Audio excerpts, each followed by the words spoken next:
రాష్ట్రాన్ని పునర్నిర్మాణం చేయాలనే ఏకైక లక్ష్యంతో ఆ రోజు కొంతమంది విమర్శించారు.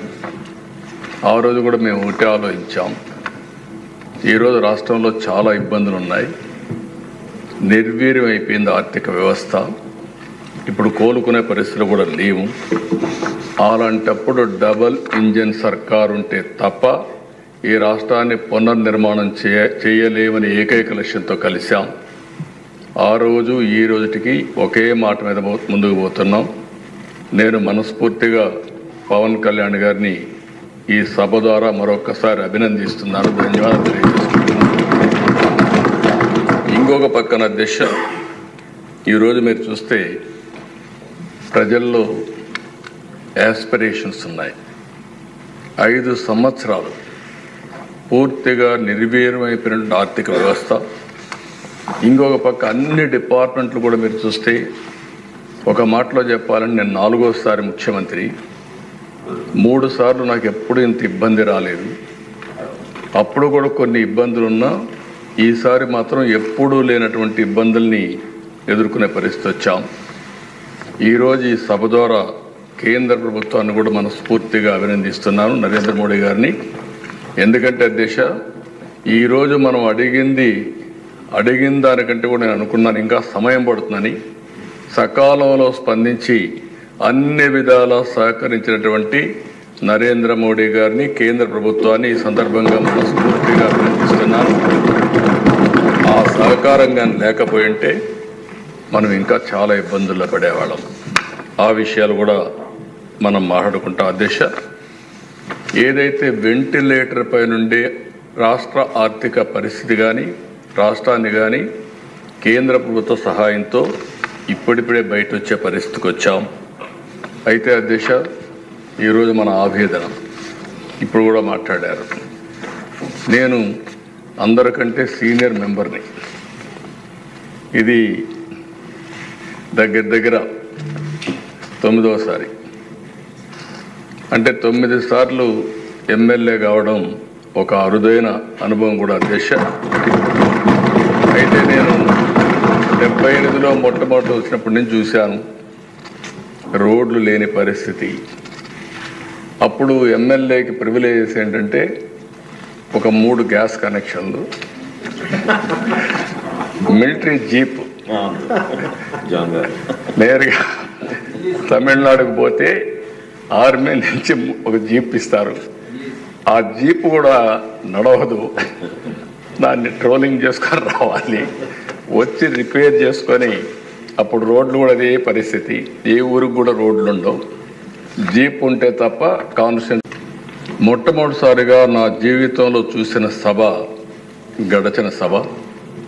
ఆ రోజు ఈ సభలోనే చెప్పాను, ఇది గౌరవ సభ కాదు, ఇది కౌరవ సభ. మళ్ళీ ఈ సభను ప్రజల దగ్గరికి వెళ్ళి ప్రజల ఆమోదం తీసుకుని మళ్ళీ సభకు వచ్చి గౌరవ సభ చేస్తామని ఆ రోజు కంకణం కట్టుకొని ప్రతిజ్ఞ చేసి వెళ్ళాం. అది నిలబెట్టుకొని అసెంబ్లీకి వచ్చాం. కానీ ఈ గౌరవ సభని గౌరవించే సంస్కారం లేని పార్టీ ఈరోజు అసెంబ్లీ కూడా వచ్చే పరిస్థితి లేకుండా పోయింది. అధ్యక్ష, ప్రజాస్వామ్యంలో చాలామంది చూశాను, పెద్ద పెద్ద వాళ్ళందరినీ చూసాం. ఎప్పుడు కూడా అసెంబ్లీ అంటే ఒక గౌరవం.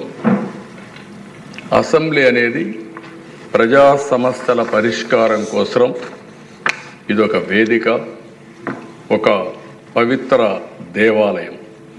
అలాంటి దేవాలయంలో మనం చూస్తే నిన్న మన పరిస్థితి మనం చూసాం. ఇప్పటికే మన మిత్రులందరూ మాట్లాడారు. నా 41వ సంవత్సరం ఇప్పటివరకు అనుభవాలు చూస్తే 40 ఏళ్లలో నాకు ప్రతిపక్ష హోదా ఇస్తేనే అసెంబ్లీ జరగనిస్తాము, లేకుంటే ఉంటామని చెప్పిన ఏకైక సందర్భం నిన్నటి రోజు అధ్యక్ష. ఒక మాటలో చెప్పాలంటే అది ఒక చీకటి రోజు అన్న అభిప్రాయం. ప్రజలు 11 మందిని గెలిపించారు, 11 గంటలకు వచ్చారు, 11 గంటల 11 నిమిషాలకి వెళ్ళిపోయారు. అంటే కరెక్ట్గా 11 నిమిషాలు ఉన్నారు. ఆ 11 నిమిషాల్లోనే స్పీకర్ను అవమానించడం, ఇవన్నీ జరిగే పరిస్థితి వచ్చింది. అధ్యక్ష, ఒక్క విషయం గుర్తుపెట్టుకోవాలి. ఇక్కడుండే మనం కానీ ప్రజలకు కానీ విజ్ఞప్తి చేయాల్సిన అవసరం ఉంది. వివిధ రాజకీయ పార్టీలు ఉంటాయి, హామీలు ఇస్తాం. హామీలు ఇచ్చిన తర్వాత ప్రజలు ఎన్నుకుంటారు. ప్రజలు ఎన్నుకుంటే లోపలికి వస్తాం. ఈరోజు ఏ నాయకుడైనా సరే ముఖ్యమంత్రిగా ఉండి కూడా ఓడిపోయిన సందర్భాలు ఉన్నాయి. నిన్న మీరు చూస్తే ఢిల్లీలో కేజ్రీవాల్ ఆయన ఎమ్మెల్యే గెలవలేదు. ఎమ్మెల్యే గెలవకుండా నాకు ప్రతిపక్ష హోదా ఇవ్వాల్సిందే అని డిమాండ్ చేస్తే, లేదంటే నేను అసెంబ్లీకి వస్తానంటే ప్రజాస్వామ్యం ఏ విధంగా ఒప్పుకుంటుంది దిశ? దేశంలో ఎక్కడా జరగలేదు ఇలాంటి విషయాలు. నేను 96లో ముఖ్యమంత్రిగా ఉన్నాను, 95లో ముఖ్యమంత్రిగా ఉన్నాం. 94లో కాంగ్రెస్ పార్టీకి మెజార్టీ రాలేదు. సమైక్య ఆంధ్రప్రదేశ్లో 26 సీట్లు మీరు ఉన్నారు అధ్యక్ష. అప్పుడు 26 సీట్లు గెలిచారు. ప్రతిపక్ష హోదా ఇవ్వలేదు. లీడర్గా ఉన్నాడు వాళ్ళ పార్టీకి. ఇలాంటి సాంప్రదాయాలు మర్చిపోయి ప్రతిపక్ష హోదా ఇవ్వాలని డిమాండ్ చేయడం ఏ విధంగా సబబో ప్రజలు ఆలోచించాల్సిన అవసరం ఉంది అధ్యక్ష. ప్రతిపక్ష హోదా మీరు నేను ఇచ్చేది కాదు, ఇది ప్రజలు ఇచ్చేది. అది గుర్తుపెట్టుకోవాల్సిన అవసరం ఉందని చెప్పి కూడా నేను మీకు తెలియజేస్తున్నాను అధ్యక్ష. ఈరోజు మనం అన్నప్పుడు చాలా విషయాలు మాట్లాడారు. ఒక్క విషయం మనం అందరం గుర్తుపెట్టుకోవాల్సిన అవసరం ఉంది. ఎన్ని కష్టాలున్నా ఈరోజు ఈ ప్రభుత్వం ఒకటే ఆలోచిస్తున్నాం. ఏదైతే ఆ రోజు ఎన్నికల్లో నేను, పవన్ కళ్యాణ్ గారు, బీజేపీ ముగ్గురం కలిసి ఎన్డీఏ కూటమిలో ఎన్నికల మేనిఫెస్టో ఇచ్చాం, సూపర్ 6 చెప్పాం. ఈరోజు కూడా చెప్తున్నాం, చిత్తశుద్ధితో పనిచేస్తాం, కష్టపడి పనిచేస్తాం, రాత్రింబగళ్ళు శ్రమ చేస్తాం. మేము చెప్పిన మాటలను నిలబెట్టుకోవడానికి అనుక్షణం పనిచేస్తామని మరొక్కసారి ఈ అసెంబ్లీలో ఈరోజు అధ్యక్ష మీరు ఒకసారి చూస్తే వచ్చిన వెంటనే ఒకప్పుడు 200 రూపాయలు పింఛనుంటే 2000 రూపాయలు 14-19 నేనే చేశాను. అదే సమయంలో 3,000 రూపాయల నుంచి 4,000 రూపాయలు చేశాం.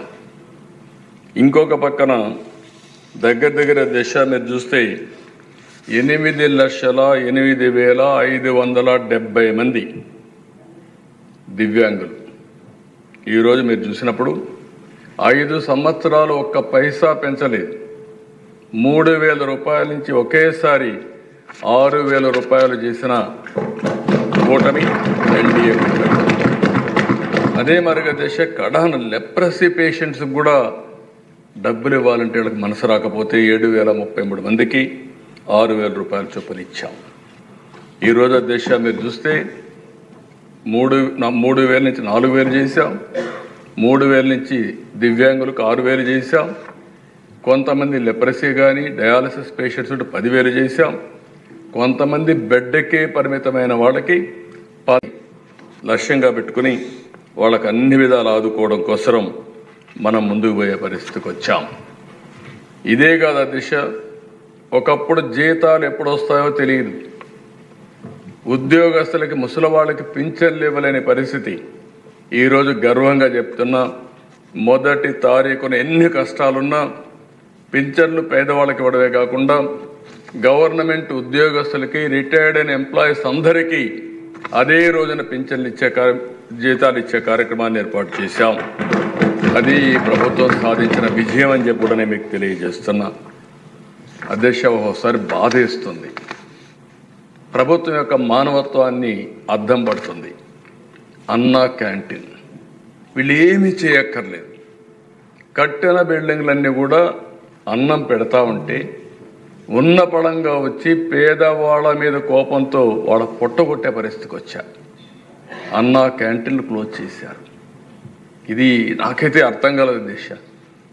ఈరోజు ఎన్టీ రామారావు గారు తిరుమల తిరుపతి దేవస్థానంలో ఆయన ఆ రోజు ముఖ్యమంత్రిగా వచ్చినప్పుడు అన్నదానం ప్రవేశపెట్టాడు. ఈరోజు 2,000 కోట్ల రూపాయలు కార్పస్ వచ్చింది. వడ్డీతో ఇంకా చాలామంది దానం చేస్తున్నారు. అంటే ఈరోజు ఒక సంకల్పం అనేది ఎవరు చేశారనేది కాదు, అది మంచా చెడా అని ఆలోచించకుండా ఈరోజు అదే కానీ తర్వాత వచ్చిన టీటీడీ బోర్డు కానీ లేకపోతే ముఖ్యమంత్రులు కానీ తిరుమలలో అన్నదానాన్ని కూడా వద్దని చెప్పి క్యాన్సిల్ చేసి ఉంటే ఏమైనది అధ్యక్ష? ఆ విధంగా చేయలేదు కాబట్టి అది కంటిన్యూ అయ్యే పరిస్థితి వచ్చింది. ఈరోజు మేము వస్తానే మళ్ళీ 204 అన్నా క్యాంటీన్లు ప్రారంభించాం.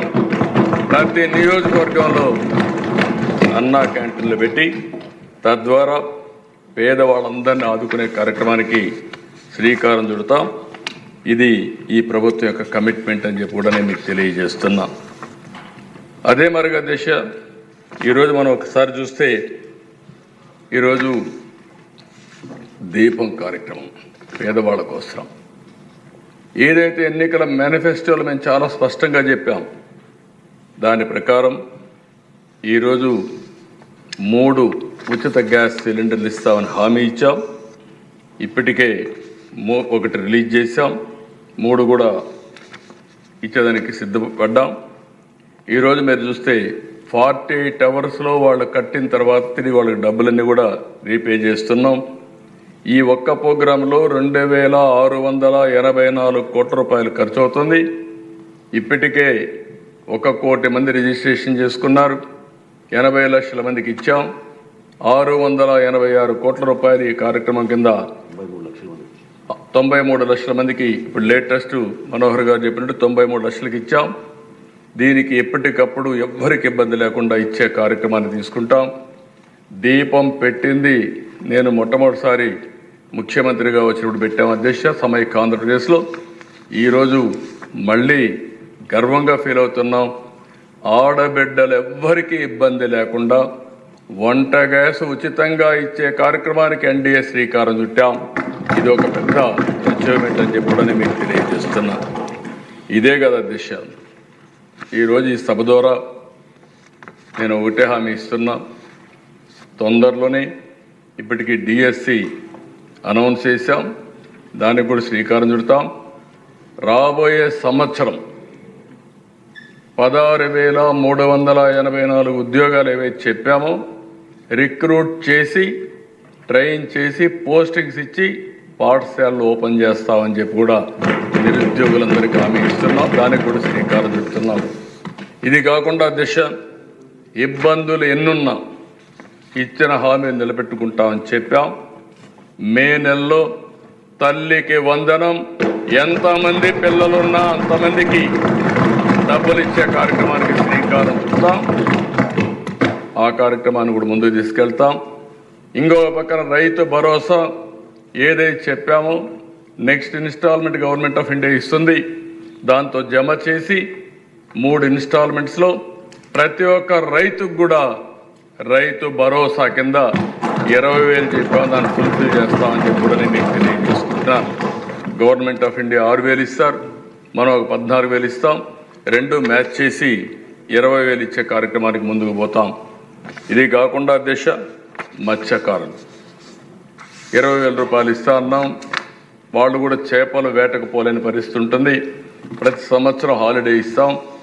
ఆ హాలిడే సమయం ముందుగానే వాళ్ళకి ఇవ్వాల్సిన 20,000 కూడా వాళ్ళకి ఆర్థిక సహాయం చేసి వాళ్ళను కూడా ఆదుకుంటామని చెప్పి ఈ సభ ద్వారా తెలియజేస్తున్నా.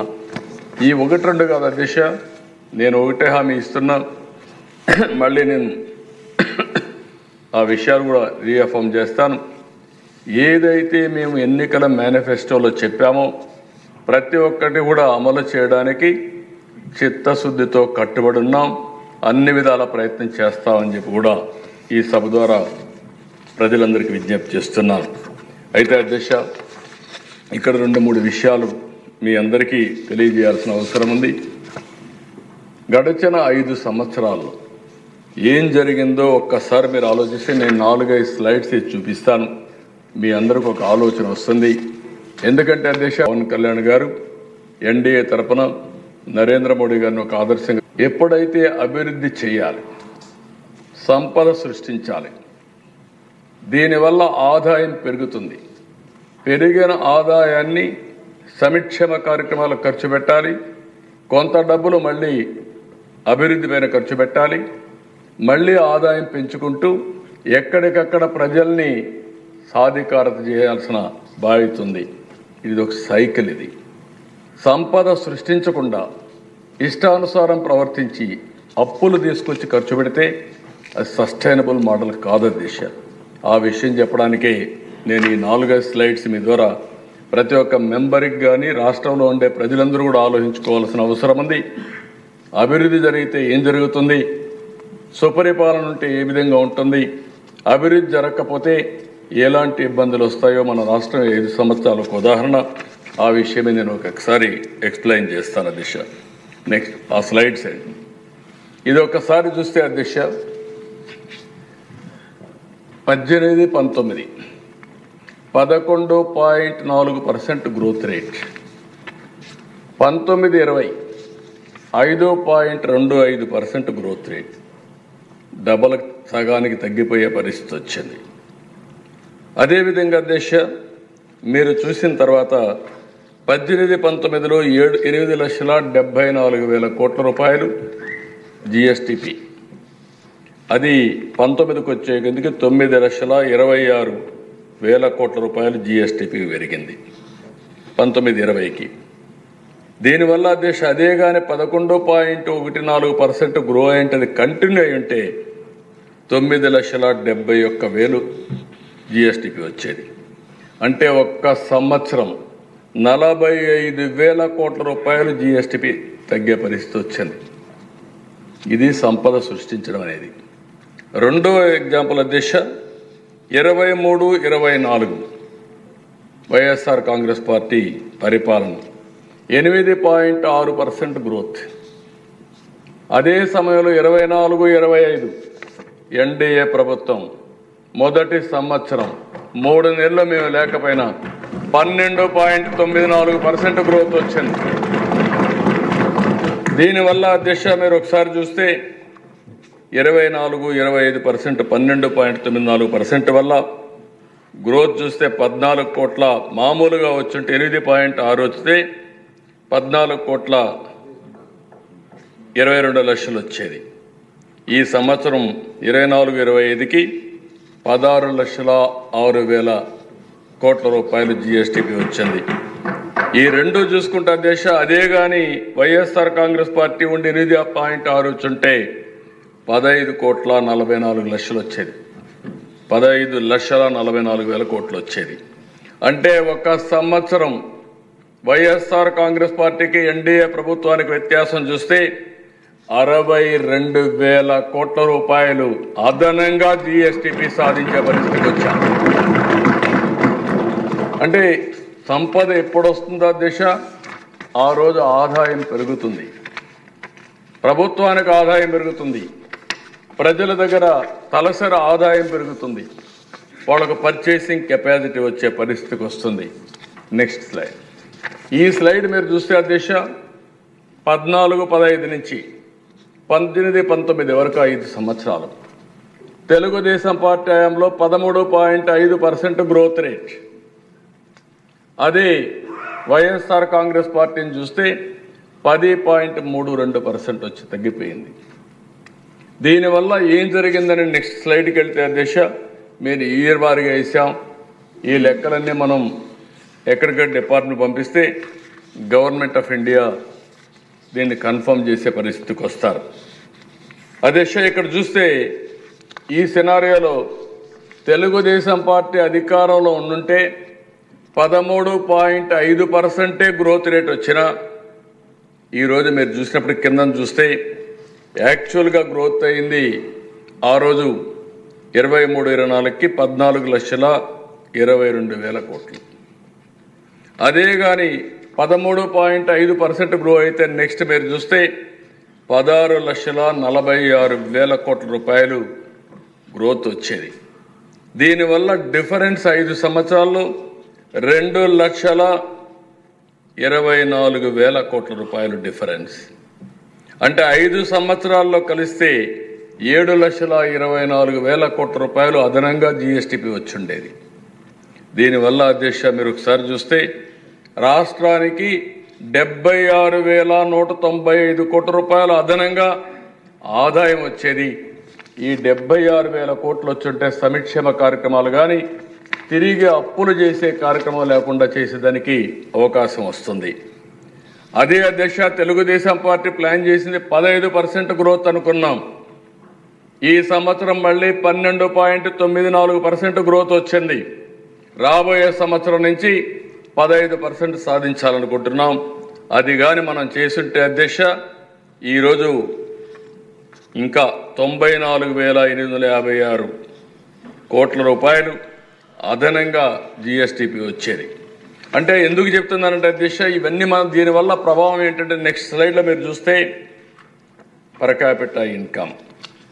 క్యాపిటా ఇన్కంలో మీరు చూస్తే మామూలుగా వచ్చుంటే కానీ వీళ్ళు వచ్చిన తర్వాత చూసినప్పుడు 13.5%తో మనం గ్రో అయింటే 41,706 కోట్ల రూపాయలు అదనంగా ప్రతి సంవత్సరం తలసరి ఆదాయం పెరిగేది.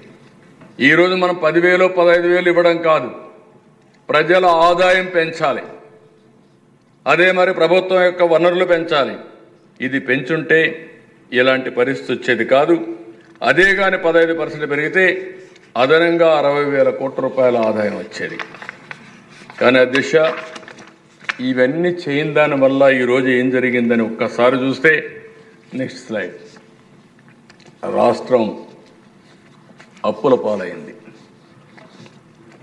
19 మార్చికి 3,75,295 కోట్ల రూపాయలు అప్పుంటే 12 జూన్ 2024కి 9,74,556 కోట్ల రూపాయలు అప్పు చేసే పరిస్థితికి వచ్చారు. అదే అధ్యక్ష అక్కడ హెడ్డింగ్స్ వారిగా మీరు చూస్తే గవర్నమెంట్ డెట్ వచ్చి 4,38,278 కోట్లు, పబ్లిక్ అకౌంట్ లయబిలిటీస్ 80,914 కోట్లు, కార్పొరేషన్స్ యొక్క డెట్ 2,48,677 కోట్లు, సివిల్ సప్లైస్ కార్పొరేషన్ మొన్న అప్పులు చేసిపోతే ఇప్పుడు ఆ అప్పులు ఏం చేయాలని అర్థం కాకుండా అవస్థపడే పరిస్థితికి వచ్చాం. దగ్గర 36,000 కోట్లు. పవర్ సెక్టర్లో డ్యూస్ అవన్నీ చూస్తే 34,267 కోట్లు. అవుట్ స్టాండింగ్ డ్యూస్ ఏజెన్సీస్ అన్ని కాంట్రాక్టులకి అన్ని దగ్గర అప్పులు పెట్టేస్తే 1,13,244 కోట్లు. ఎంప్లాయీస్ వాళ్ళ యొక్క ప్రావిడెంట్ ఫండ్ కూడా ఉపయోగించేశారు 21,980 కోట్లు. Non contribution to sinking fund all these things చూస్తే 1,196. మొత్తం చూసినప్పుడు దేశ 9,74,556 కోట్ల రూపాయలు అప్పులు పెట్టెళ్ళారు. కడాన నేను ఎప్పుడు కూడా ఏ ప్రభుత్వాన్ని కూడా ఇలాంటి ప్రభుత్వాన్ని చూడలేదు. కానీ కడాన దిశ సెంట్రల్ గవర్నమెంట్ వేరియస్ స్కీమ్స్ ఇస్తారు, సెంట్రల్ స్పాన్సర్ స్కీమ్స్ ఉంటాయి. ఏ ప్రభుత్వం అయినా తెలివైన ప్రభుత్వం అవి కూడా సింక్రనైజ్ చేసుకొని సమర్థవంతంగా ఉపయోగిస్తాం. 93 ప్రోగ్రాములు ఉంటే 93 ప్రోగ్రాములు కూడా డిఫంక్ట్ అయిపోయినాయి. ఏం చేశారంటే గవర్నమెంట్ ఆఫ్ ఇండియా డబ్బులు పంపిస్తే వీళ్ళు మ్యాచింగ్ గ్రాంట్ ఇవ్వకుండా చేయడం, వాళ్ళు పంపించిన డబ్బులు కూడా వాడేయడం, ఆ డబ్బులు కూడా వాడేస్తే రెండోసారి ఇన్స్టాల్మెంట్ ఇవ్వకుండా వాళ్ళు ప్రొసీజరే మార్చారు. ఆ ప్రొసీజర్ ఎంతవరకు పోయారంటే దిశ నేను మా మిత్రుడు పవన్ కళ్యాణ్ గారు మొన్న వెళ్తే జేజేఎం బాధేస్తుంది, దిశ తపనేస్తుంది, కోపం వస్తుంది, సభ్యత అడ్డం వస్తుంది. ప్రధానమంత్రి గారు ఒకటి ఆలోచించారు. ఆయన ఆలోచన జల్ జీవన్ మిషన్ ద్వారా ప్రతి ఇంటికి కొళ్ళాయి ద్వారా సస్టైనబుల్ సోర్సెస్ నుంచి వాటర్ ఇవ్వాలని, అమృత్ ద్వారా పట్టణాల్లో ప్రతి ఇంటికి సస్టైనబుల్ వాటర్ రిసోర్స్ నుంచి ట్యాప్ ద్వారా వాటర్ ఇవ్వాలని, ఈ రెంటికి 45% వాళ్ళు డబ్బులు ఇచ్చారు. మనం 45% రాష్ట్ర ప్రభుత్వం, 10% బెనిఫిషరీస్ పెట్టుకోవాలి. దీని ప్రకారం అధ్యక్ష రాష్ట్రానికి కావాల్సిన డబ్బులు ఎస్టిమేట్ చేస్తే 85,000 కోట్లు కావాలి. వీళ్ళు అడిగింది 27,000 కోట్లు. బోర్ వేసి ఆ బోర్ ద్వారా నీళ్లు ఇస్తామంటే ఆ బోర్ ఎండిపోతే నీళ్ళు ఎక్కడి నుంచి వస్తాయి అధ్యక్ష? దాంతో ఈరోజు జరిగింది ఏంటి? 27,000 కోట్లు తీసుకొచ్చి అది కూడా ఖర్చు పెట్టలేదు, 2,250 కోట్లు ఖర్చు పెట్టారు. ఖర్చు పెట్టకుండా మొత్తం ఆ స్కీమ్ అంతా కూడా 2024కి క్లోజ్ చేశారు. మేము పోయి అడిగితే ఎక్స్టెండ్ చేశారు.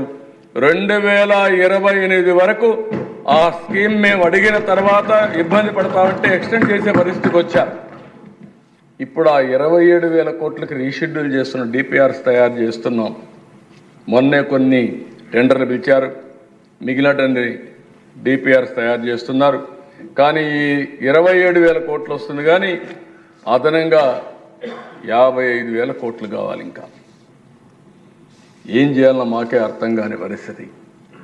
ఇది మళ్ళా క్యాబినెట్ ఇవి ప్రధానమంత్రి గారు ఏంటంటే చాలా స్పష్టంగా ఇంతవరకే చేస్తామంటే మేము ఎన్డీఏ ప్రామిస్ చేశాం. ప్రతి ఇంటికి ట్యాప్ ద్వారా నీళ్లు ఇస్తామని చెప్పాం. మీరు కూడా ఎన్నికల్లో చెప్పారు. ఈరోజు మళ్ళా ప్రధానమంత్రిని కన్విన్స్ చేసుకోవాల్సిన బాధ్యత, ఎన్డీఏని కన్విన్స్ చేసుకునే బాధ్యత వచ్చింది.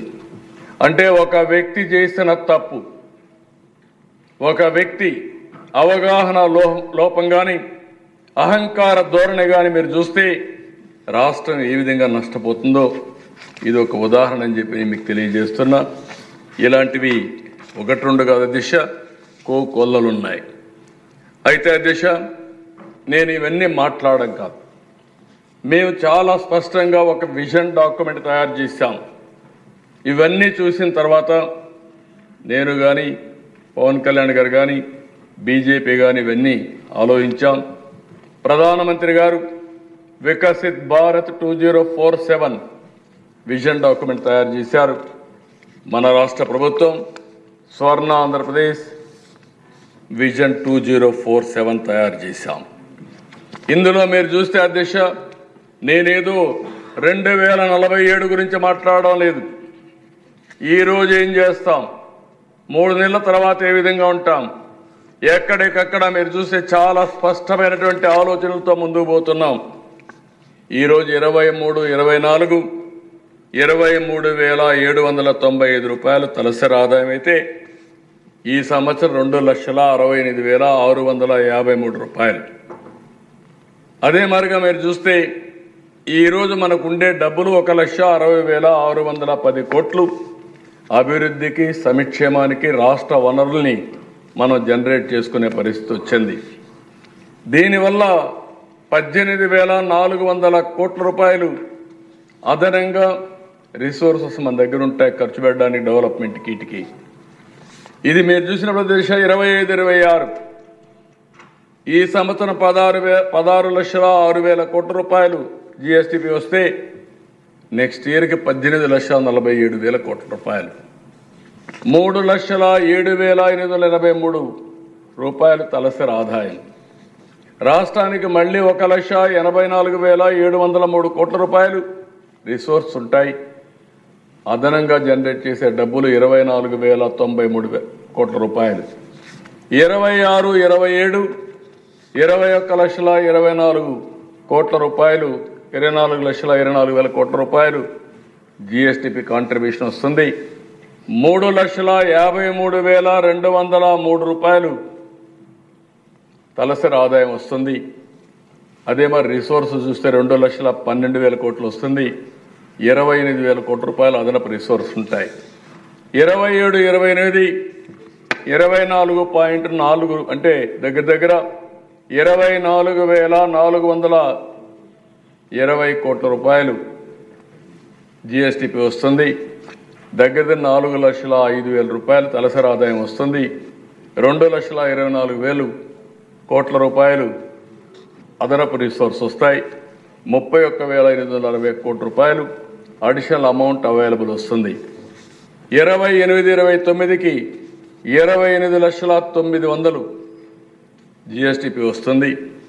పర్ క్యాపిటా ఇన్కమ్ చూస్తే 4,65,492 వస్తుంది. టోటల్ రిసోర్సెస్ 2,80,000 కోట్లు, 36,640 కోట్లు అదనపు రిసోర్స్ జనరేట్ చేస్తాం. అంటే అధ్యక్ష, this is our commitment. 15% growth rate రావాలి. ఇక్కడుండే మెంబర్స్కి అందరికీ చెప్తున్నాను, మేము ఒక విజన్ డాక్యుమెంట్ స్వర్ణాంధ్రప్రదేశ్ తయారు చేశాం, జిల్లా డాక్యుమెంట్ తయారు చేస్తున్నాం, అదే మరిగా కాన్స్టిట్యున్సీ కూడా తయారు చేస్తున్నాం. మీకు రిసోర్సెస్ కూడా ప్రొవైడ్ చేస్తాం. మీరు కూడా మీ నియోజకవర్గంలో అభివృద్ధి చేసి అక్కడుండే మీ ప్రజల్ని తలసరి ఆదాయం పెంచే విధంగా కార్యక్రమాలు చేపట్టే బాధ్యత గౌరవ శాసనసభ్యులపైన కూడా ఆధారపడింది. అది చేయమని మిమ్మల్ని కోరుకుంటున్నా. This is the vision we have given. అదే మాదిరిగా దశ మీరు ఒకసారి చూస్తే ఇక్కడ ఒకసారి ఇది ఇంపార్టెంట్ స్లైడ్ దశ. ఎప్పుడు కూడా 7.5% గ్రోత్ 7.5% గ్రోత్ వస్తే మంది పైన మీరు చూసినప్పుడు స్వర్ణాంధ్రప్రదేశ్ డాక్యుమెంట్ ఏంటంటే 2047కి $2.4 ట్రిలియన్ ఎకానమీ అంటే $42,000 పర్ క్యాపిటల్ ఇన్కమ్. అదే 7.5% గ్రోత్ అయితే 75 లక్షల కాడ ఆగిపోతాం. జిఎస్టిపి 0.62 కాడ ఆగిపోతాం. పర్ క్యాపిటల్ 13,18,795 కాడ ఆగుతాం. అది డబ్బుల్లో చూస్తే డాలర్స్ చూస్తే $10,384. 15%కి వెళ్తే 347 కోట్ల రూపాయలు జిఎస్టిపి. దానిపైన డాలర్స్లో చూస్తే $2.7 ట్రిలియన్. పర్ క్యాపిటల్ ఇన్కమ్ చూస్తే 58,14,916. అదే మరి డాలర్స్లో చూస్తే $45,784. Double the growth rate. 4.5 times తలసరి ఆదాయం పెరుగుతుంది. Double the growth rate 4.5 times GSTP పెరుగుతుంది. అందుకనే మనం గుర్తుపెట్టుకోవాల్సిన అవసరం ఉంది. మనం చేసే పని శ్రద్ధగా చేస్తే ఆ రిజల్ట్స్ కనపడొస్తాయి. ఇదే హైదరాబాద్లో ఆ రోజు చేసిన పని మీరు చూస్తే ఈరోజు దేశంలో హైయెస్ట్ పర్ క్యాపిటల్ ఇన్కమ్ ఎక్కడంటే తెలంగాణలో వచ్చే పరిస్థితికి వచ్చింది. That is the vision we have given at that time. ఇక్కడ నెక్స్ట్ స్లైడ్లో మీరు చూస్తే దీనికి మనం అందరం డెడికేట్ కావాల్సిన అవసరం ఉంది. ఈ స్లైడ్లో మీరు చూసినప్పుడు నెక్స్ట్ ఇక్కడ మా వాళ్ళు అది ప్రిపేర్ చేయలేదు. ఇక్కడ చూస్తే ఇండియా మనం కూడా వికసిత్ భారత్ కోసం ప్రధానమంత్రి గారు పనిచేస్తున్నారు. వికసిత్ భారత్లో మీరు చూస్తే ఈరోజు మనం అందరం ఒకటి గుర్తుపెట్టుకోవాల్సిన అవసరం ఉంది. మోడల్స్ ఇండియాలో చాలా రాజకీయ పార్టీలు వచ్చాయి. చాలా విధాలుగా పనిచేశారు. ఆంధ్రప్రదేశ్ మోడల్ నేను చెప్పాను. 5 సంవత్సరాలు ప్రజలు భరించలేకపోయారు. ఉద్యోగాలు లేవు, ఎకానమీ బిల్డప్ కాలేదు, ఆశలు ఆవిరైపోయినాయి. అమరావతి శ్మశానాన్ని చేసేసామని చెప్పి ఆనందపడిపోయారు. పోలవరాన్ని పూర్తిగా నిర్వీర్యం చేసి కడాన డయాఫామ్ వాల్ని గోదావరి నదిలో గడిపేసే పరిస్థితికి వచ్చారు. విశాఖపట్నం స్టీల్ ప్లాంట్ ఇప్పుడే మిత్రుడు చెప్పారు.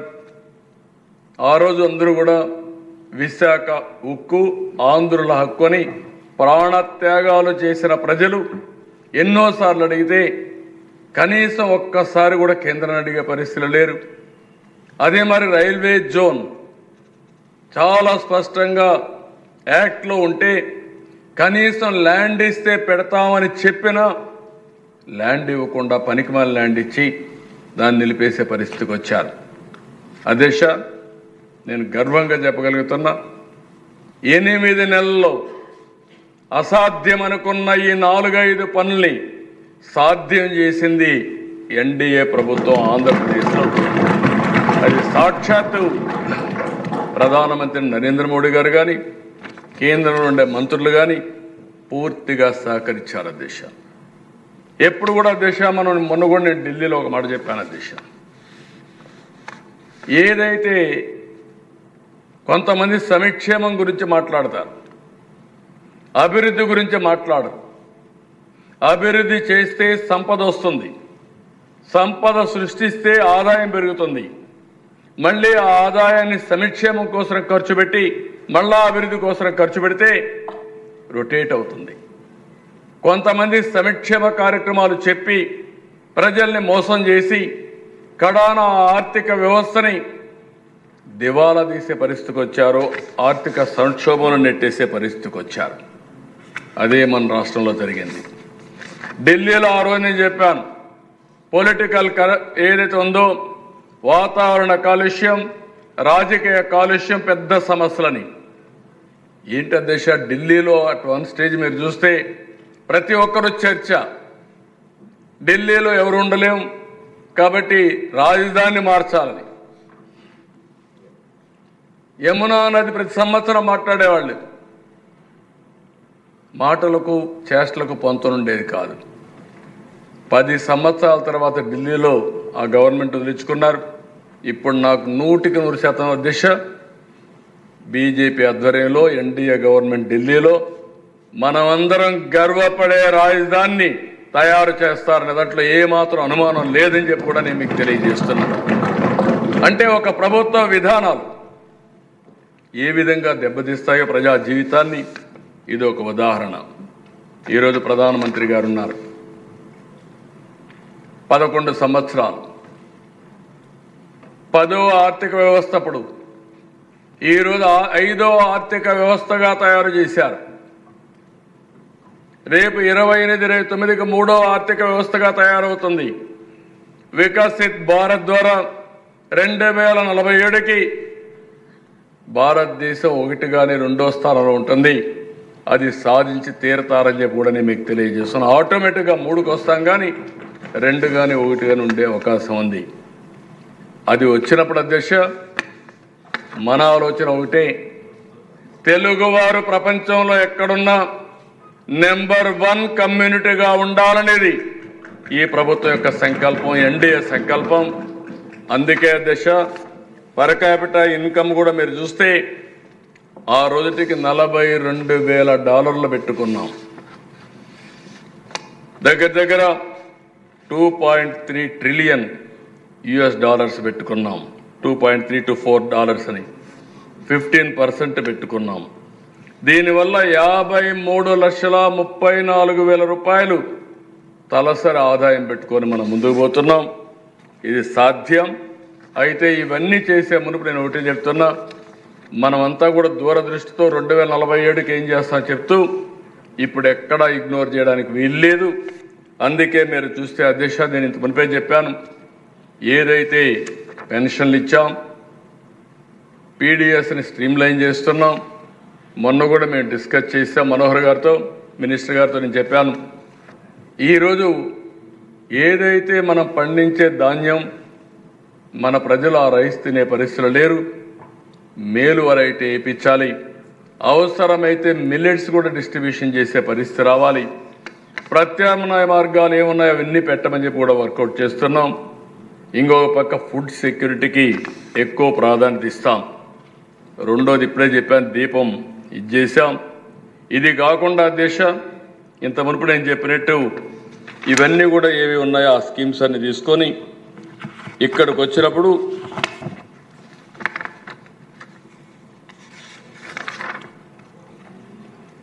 స్వర్ణ ఆంధ్రప్రదేశ్కి ఒక 10 ప్రిన్సిపల్స్ తీసుకున్నాం అధ్యక్ష. ఈ 10లో కూడా నేను ఈ విషయంలో ప్రజలకు పదే విజ్ఞప్తి చేస్తున్నా. ఒక మిషన్ మోడ్లో ఒక విజన్ సాధించడానికి మనం ముందుకు పోతున్నాం. అందుకని మనమేదో మన ఫిగర్స్ చెప్పి పేదవాళ్ళని పేదరికంలో పెట్టడం, డబ్బులుండేవాళ్ళు ఆర్థికంగా వెసులుబాటు రావడం కాదు. ప్రతి ఒక్క ఇండివిజువల్ని ఫోకస్ చేయాలనే ఉద్దేశంతో ఈ ప్రభుత్వం యొక్క మొదటి ప్రాధాన్యత జీరో పావర్టీ, పేదరికం లేని సమాజాన్ని నిర్మాణం చేయడం ఏకైక లక్ష్యంగా పెట్టుకొని ముందుకు పోతాం. అందుకనే మీరు చూస్తే అధ్యక్ష ఈరోజు ఏ పని చేసినా మనం దీంట్లోనే ముందుకు పోయే పరిస్థితికి వచ్చాం. ఇటీవల బీసీలకైతే స్వర్ణకారుల కార్పొరేషన్ ఏర్పాటు చేసాం. సంక్షేమ కార్యక్రమాలు ఇవ్వడమే కాకుండా ఇంకో పక్క 896 కోట్ల రూపాయలు నిధులు రిలీజ్ చేశాం. మత్స్యకారుల్ని దెబ్బతీసే 217 జీవోను రద్దు చేశాం. ఇంకొక పక్కన 34% రిజర్వేషన్ మళ్ళీ తీసుకురావడానికి ఏమేం చేయాలో ఒక సబ్ కమిటీ వేసి స్థానిక సంస్థల్లో రిజర్వేషన్లు తీసుకురావడానికి మళ్ళీ వర్కౌట్ చేస్తున్నాం. ఇది కాకుండా చట్టసభల్లో 33% రిజర్వేషన్లకి ప్రభుత్వం కట్టుబడి ఉన్నాం. ఈ అసెంబ్లీలో తీర్మానం చేసి ఢిల్లీకి పంపించాం. ఇది కాకుండా మీరు చూస్తే అధ్యక్ష, ఆర్థికంగా పైకి తీసుకురావడానికి గీత కార్మికులకు 10% మద్యం షాపుల్లో రిజర్వేషన్లు పెట్టాం. వడ్డెర కులస్తులకి క్వారీల్లో 10% రిజర్వేషన్లు పెట్టి వాళ్ళకు ఆర్థిక వెసులుబాటు ఇస్తాం. చేనేత కార్మికులకు జీఎస్టీ ఎత్తేసాం. అదనంగా 50,000 రూపాయలు ఇంటికి ఇచ్చే పరిస్థితి తీసుకొస్తున్నాం. ఇలాంటివన్నీ మీరు చూస్తే అధ్యక్ష, 1-2 కాదు, వెనుకబడిన వర్గాలకు ఏమేం చేయాలనో అన్ని చేయడం కోసం ఆర్థికంగా, రాజకీయంగా, సామాజికంగా పైకి తేవడానికి అనేక కార్యక్రమాలు తీసుకొని ముందుకు పోతున్నాం. ఇంకో పక్కన చూస్తే అధ్యక్ష, ఎక్కడికక్కడ వాళ్ళు ఉండుంటే బాగుండేది. మద్యం ఇప్పుడే మా మిత్రులు కూడా చెప్పారు, ఎంత దారుణం అధ్యక్ష. మొత్తం అస్తవ్యస్తం చేశారు. నాసి రకం బ్రాండ్లు తీసుకొచ్చారు. మొత్తం ఇష్టానుసారంగా చేస్తే 8 నెలల్లో ఎన్నికల్లో చెప్పాం, ఎట్టి పరిస్థితిలో ప్రక్షాళన చేస్తాన్నాం. ఈరోజు మీరు చూస్తే దేశంలో అన్ని రాష్ట్రాల కంటే మెరుగైన మద్యం పాలసీ తీసుకొచ్చిన ప్రభుత్వం ఇక్కడ ఎన్డీఏ ప్రభుత్వం అని చెప్పి కూడా నేను మీకు తెలియజేస్తున్నా. దీన్ని మనం శ్రీకారం చుట్టాం. ఎప్పటికప్పుడు దానికి ఒక కమిటీ కూడా వేస్తాం. వేరే రాష్ట్రాల్లో ఎంత రేటు ఉందో దానికంటే తక్కువ రేటు ఇవ్వడానికి 90 రూపాయలకు కూడా మద్యం ఇచ్చే కార్యక్రమానికి 99 రూపీస్, 99 రూపాయలకి లోయెస్ట్ ఏదవుతుందో కామన్ మ్యాన్కి అందుబాటులో పెట్టేదని కూడా తీసుకొచ్చాం. అర్చకుల జీతాల దిశ 10,000 నుంచి 15,000 పెంచాం. ధూపదీప నైవేద్యం కింద ఆలయాలకు 5,000 నుంచి 10,000 రూపాయలు పెంచాం. వేద విద్యార్థులకి నిరుద్యోగ భృతి కింద 3,000 రూపాయలు ఇస్తున్నాం. దేవాలయాల పవిత్రత కాపాడతాం. మొన్న జరిగిన సంఘటన కూడా మీరు చూశారు దిశ, తిరుపతిలో ప్రసాదంలో నాసి రకం నెయ్యి ఉంటే దాన్ని కూడా సమర్థించుకొని పరిస్థితి వస్తే ఈరోజు సిబిఐ ఎంక్వైరీ జరుగుతూ ఉంది. వాళ్ళందరిపైన చర్యలు తీసుకున్నారు. ఏ దేవాలయంలో కానీ ఎక్కడ కానీ అపవిత్రకు చోటు ఇవ్వం, ఎట్టి పరిస్థితుల్లో దీన్ని కంట్రోల్ చేస్తామని చెప్పి కూడా ఈ సభ ద్వారా తెలియజేస్తున్నాం. పోయిన గవర్నమెంట్లో మీరు చూస్తే అధ్యక్ష, రాముడు తల తీసేస్తే అడిగితే తిరిగి కేసులు మా మీద పెట్టారు. ఇక్కడ అతి దారుణంగా అధ్యక్ష, ఏదైతే అంతర్వేదిలో రథం కాలిపోతే లెక్కలేని విధంగా ప్రవర్తించారు. హనుమంతుడు చేయి కొట్టేస్తే ఇరిగిపోతే ఇదేంటని అడిగితే బొమ్మే కదా ఏమవుతుంది అని అవహేళనతో మాట్లాడే పరిస్థితికి వచ్చారు. అంటే 1-2 కాదు అధ్యక్ష, అవి చూసినప్పుడు చాలా బాధేస్తుంది. నేను అందుకే హామీ ఇస్తున్నా, ఏ దేవాలయాలు జోలికైనా సరే, ప్రార్థనాలయాలు జోలికి రావాలంటే వెన్నెముక అదిరే విధంగా బిహేవ్ చేస్తాం, వదిలిపెట్టే సమస్య లేదని చెప్పి తెలియజేస్తున్నాను. ఇంకో పక్కన నాయి బ్రాహ్మణుల వేతనాలు 15,000 నుంచి 25,000 పెంచాం. కడాన అందరినీ సమానంగా చూస్తూ ఇమాములకి, మౌజములకు కూడా గౌరవ వేతనం 10,000, 15,000 చేశాం. ఇంకో పక్క ఎస్సీ, ఎస్టీ, బీసీ మైనారిటీలకు 2,000 కోట్ల రూపాయల అధ్యక్ష 5 సంవత్సరాల్లో 1 పైసా ఇవ్వలేదు. మార్జిన్ మనీ లేదు, సబ్ ప్లాన్ లేదు, వాళ్ళకు ఆర్థికంగా వెసులుబాటు వచ్చే కార్యక్రమాలు లేవు. అవన్నీ కూడా ఇచ్చే పరిస్థితికి వచ్చాం. ఇది కాకుండా అధ్యక్ష, ఈ ప్రభుత్వం ఒక విధానానికి కట్టుబడి ఉన్నాం. ప్రతి ఒక్క వ్యక్తికి గ్రామీణ ప్రాంతాల్లో 3 సెంట్లు భూమి ఇంటి జాగా, పట్టణ ప్రాంతాల్లో 2 సెంట్లు ఇంటి జాగా ఇవ్వడానికి కట్టుబడి ఉన్నాం. 5 సంవత్సరాల్లో ప్రతి ఒక్కరికి ఇల్లు కట్టించే బాధ్యత, ఇల్లు లేదనకుండా ఈ పని పూర్తి చేసే బాధ్యత తీసుకుంటాం. అందుకని అధ్యక్ష, ఇప్పటికే 1,14,000 ఇండ్లు కట్టాం. రేపు జూన్ 12వ తారీఖున అంటే 1 ఇయర్ ఈ ప్రభుత్వం పదవి చేసే సమయంలో 5 లక్షల ఇండ్లు కట్టి పేదవాళ్ళకు అంకితం చేస్తామని చెప్పి కూడా ఈ సభ ద్వారా హామీ ఇస్తున్నాం. అదే మరి అధ్యక్ష, ప్రతి ఒక్క వ్యక్తికి ఒక కమిట్మెంట్ ఇస్తున్నాం. ఇంటి జాగా, ఇల్లు, ట్యాప్ వాటర్, అది కూడా sustainable source, toilet, solar power connection, pumped gas కానీ ఇంటర్నెట్ ఈ 7 వస్తువులు క్రియేట్ చేస్తాం. అది ఏ వ్యక్తి అయినా సరే కనీస అవసరాలు ఉండే పరిస్థితి రావాలి. ఇందులో కూడా మీరు చూశారు, రేషన్ కార్డు కానీ పేదవాళ్ళకి ఇవ్వడం అవన్నీ వస్తాయి అధ్యక్ష. ఇది కాకుండా అధ్యక్ష, ఈ ప్రభుత్వం ఒక ఉద్యమంగా తీసుకుంటాం. పేదవాళ్ళపైన ఫోకస్ చేస్తాం, పేదరికం పైన ఫోకస్ చేస్తాం, ఆర్థిక అసమానతలు తగ్గించడం కోసం నిరంతరం పనిచేస్తాం. నేను చాలాసార్లు చెప్పాను, P3 పబ్లిక్ ప్రైవేట్ పార్ట్నర్షిప్తో సంపద సృష్టిస్తున్నాం. ఒక రోడ్డు, ఒక కరెంటు, ఒక టెలికాం, ఒక ఎయిర్పోర్ట్లు, ఒక పోర్టు కానీ ఇవన్నీ కూడా P3 కింద వచ్చాయి. సంపద సృష్టించబడింది, దీనివల్ల అందరికీ సదుపాయాలు వచ్చాయి. కానీ ఈరోజు మనం ఆలోచించాల్సింది, ఈ సంపద కొంతమందికే పరిమితం అవుతుంది. అంటే కొంతమంది కోటీశ్వరులు అవుతున్నారు. దీనివల్ల ఏవైతే లాస్ట్ మైల్లో ఉండే వాళ్ళకి వెసులుబాటు రావడం లేదు. దీన్ని మనందరం కూడా ఆలోచించి, దానికోసం నేను చెప్పాను సామాజిక బాధ్యత. ఇప్పుడు కొన్ని దేశాల్లో ఫిలాంథ్రఫీ కింద చాలామంది ముందుకు వస్తున్నారు. ఇండస్ట్రీస్లో కూడా రావాలి. టాప్ 10% ఎవరైతే బాగా ఉన్నారో, వెసులుబాటులో ఉన్నారో, బాటమ్ 20%కి సహాయం చేసే పరిస్థితి రావాలి. అందుకే దీనికి ఒక కార్యక్రమం శ్రీకారం చుడతాం. తెలుగు ఉగాది రోజున P4 పాలసీ తీసుకొచ్చి నిరంతరం పనిచేసి పేదవాళ్ళని ఆర్థికంగా పైకి తీసుకొచ్చే కార్యక్రమానికి శ్రీకారం చుట్టి నిరంతరం ఈ కార్యక్రమాన్ని పర్యవేక్షిస్తాం. మైక్రో లెవెల్లో ప్లాన్ చేస్తాం, మ్యాక్రో లెవెల్లో సమీక్షలు చేసుకుంటాం. ఎక్కడికక్కడ చేసి ఈ కార్యక్రమాన్ని ముందుకు తీసుకుపోతామని చెప్పి కూడా నేను మీకు తెలియజేస్తున్నాను. ఇంకో పక్కన దిశ, నేను ముందే చెప్పాను, దగ్గర 73 కార్యక్రమాలు సెంట్రల్ స్పాన్సర్డ్ స్కీమ్స్, 10,000 కోట్ల రూపాయలు దానికి ఇచ్చి మొత్తం కూడా సెట్ చేశాం. ఇప్పుడు చాలా వరకు మనకి ఇది చేసే పరిస్థితికి వచ్చాం. కడాన మీరు చూస్తే అధ్యక్ష, సర్వే రాళ్ల పైన 650 కోట్లు ఖర్చు పెట్టారు. సర్వే రాళ్ల పైన బొమ్మలు వేసుకున్నారు. దానిపైన 20-30 కోట్లు అయింది ఆ సర్వే రాళ్ల పైన ఉండే బొమ్మలు తీయడానికి. ఒక డెస్ట్రక్షన్ అనేది ఏ విధంగా చేశారో మీరు ఒక్కసారి ఆలోచించుకోవాలి. ఇంకో పక్కన దిశ, గవర్నమెంట్ బిల్డింగులకి ఎక్కడ చూసినా రంగులు వేశారు.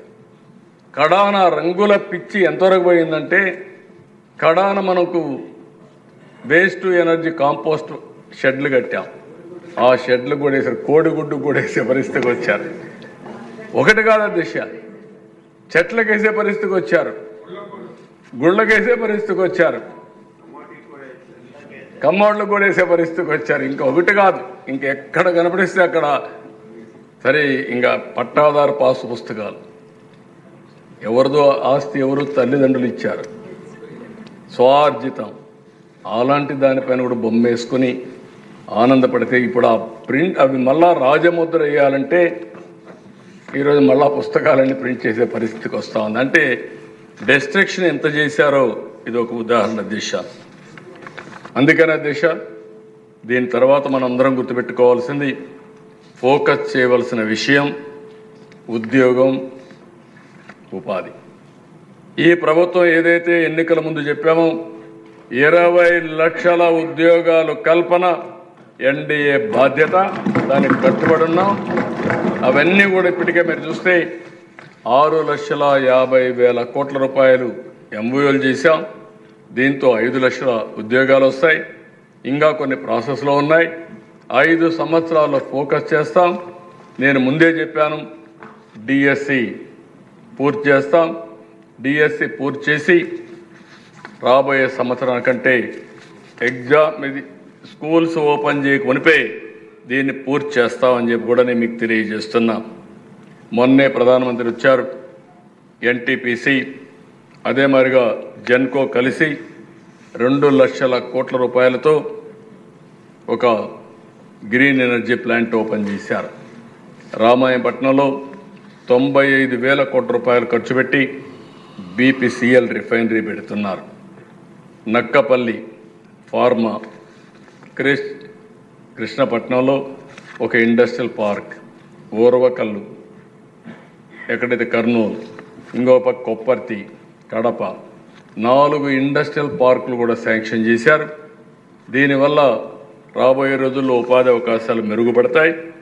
ఇవి కాకుండా మీరు చూస్తే అధ్యక్ష, రాష్ట్రాన్ని గ్రీన్ ఎనర్జీ హబ్గా తయారు చేయాలని ముందుకు పోతున్నాం. 10 లక్షల కోట్ల రూపాయల పెట్టుబడులతో ఒక్క ఎనర్జీ సెక్టర్లో 7,50,000 మందికి ఉద్యోగాలు కల్పించే కార్యక్రమానికి శ్రీకారం చుట్టాం. ఇది కాకుండా అధ్యక్ష, గవర్నమెంట్లో ఎప్పటికప్పుడు ఉద్యోగాలు ఇస్తాం. గవర్నమెంట్లో ఉండే ఉద్యోగాలన్నీ కూడా అవసరమైతే నోటిఫై చేసి ఏ టైంలో ఏమి ఇవ్వగలుగుతామో దాన్ని కూడా నోటిఫై చేస్తాం.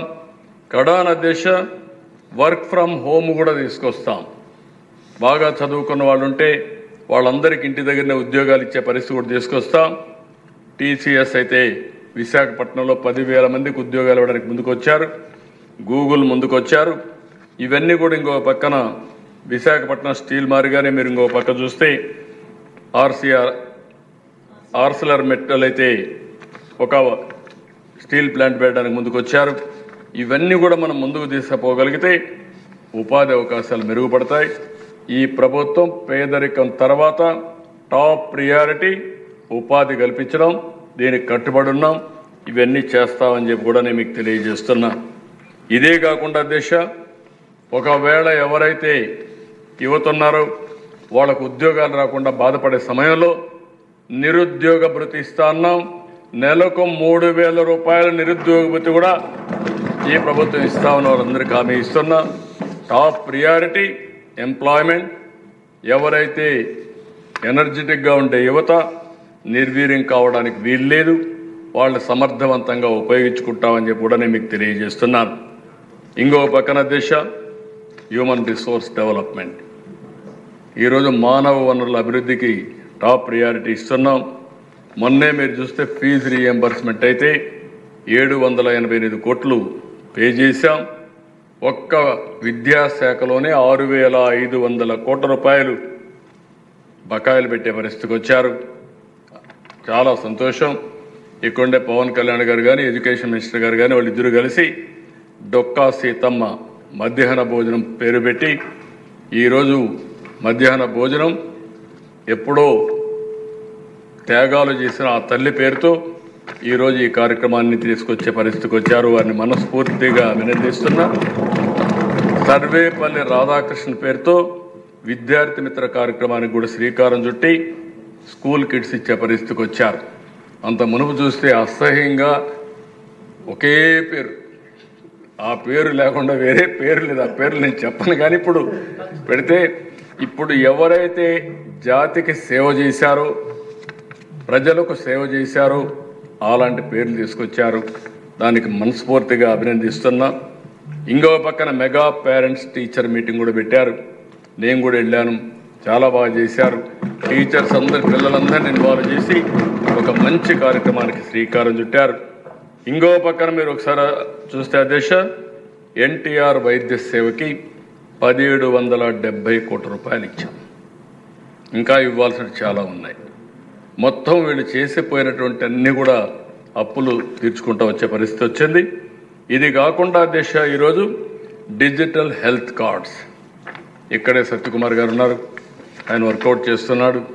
నేను గర్వంగా చెప్పగలుగుతున్నా, ఏదైతే దేశంలో ఈ డిజిటల్ హెల్త్ కార్డ్స్ ఇవ్వడంలో లేకుంటే మొత్తం అనుసంధానం చేయడంలో మనం నెంబర్ 1లో ఉన్నాం. ఇదే సమయంలో అధ్యక్ష, ఒక వినూత్నమైన కార్యక్రమానికి శ్రీకారం చుట్టాలనుకుంటున్నాం.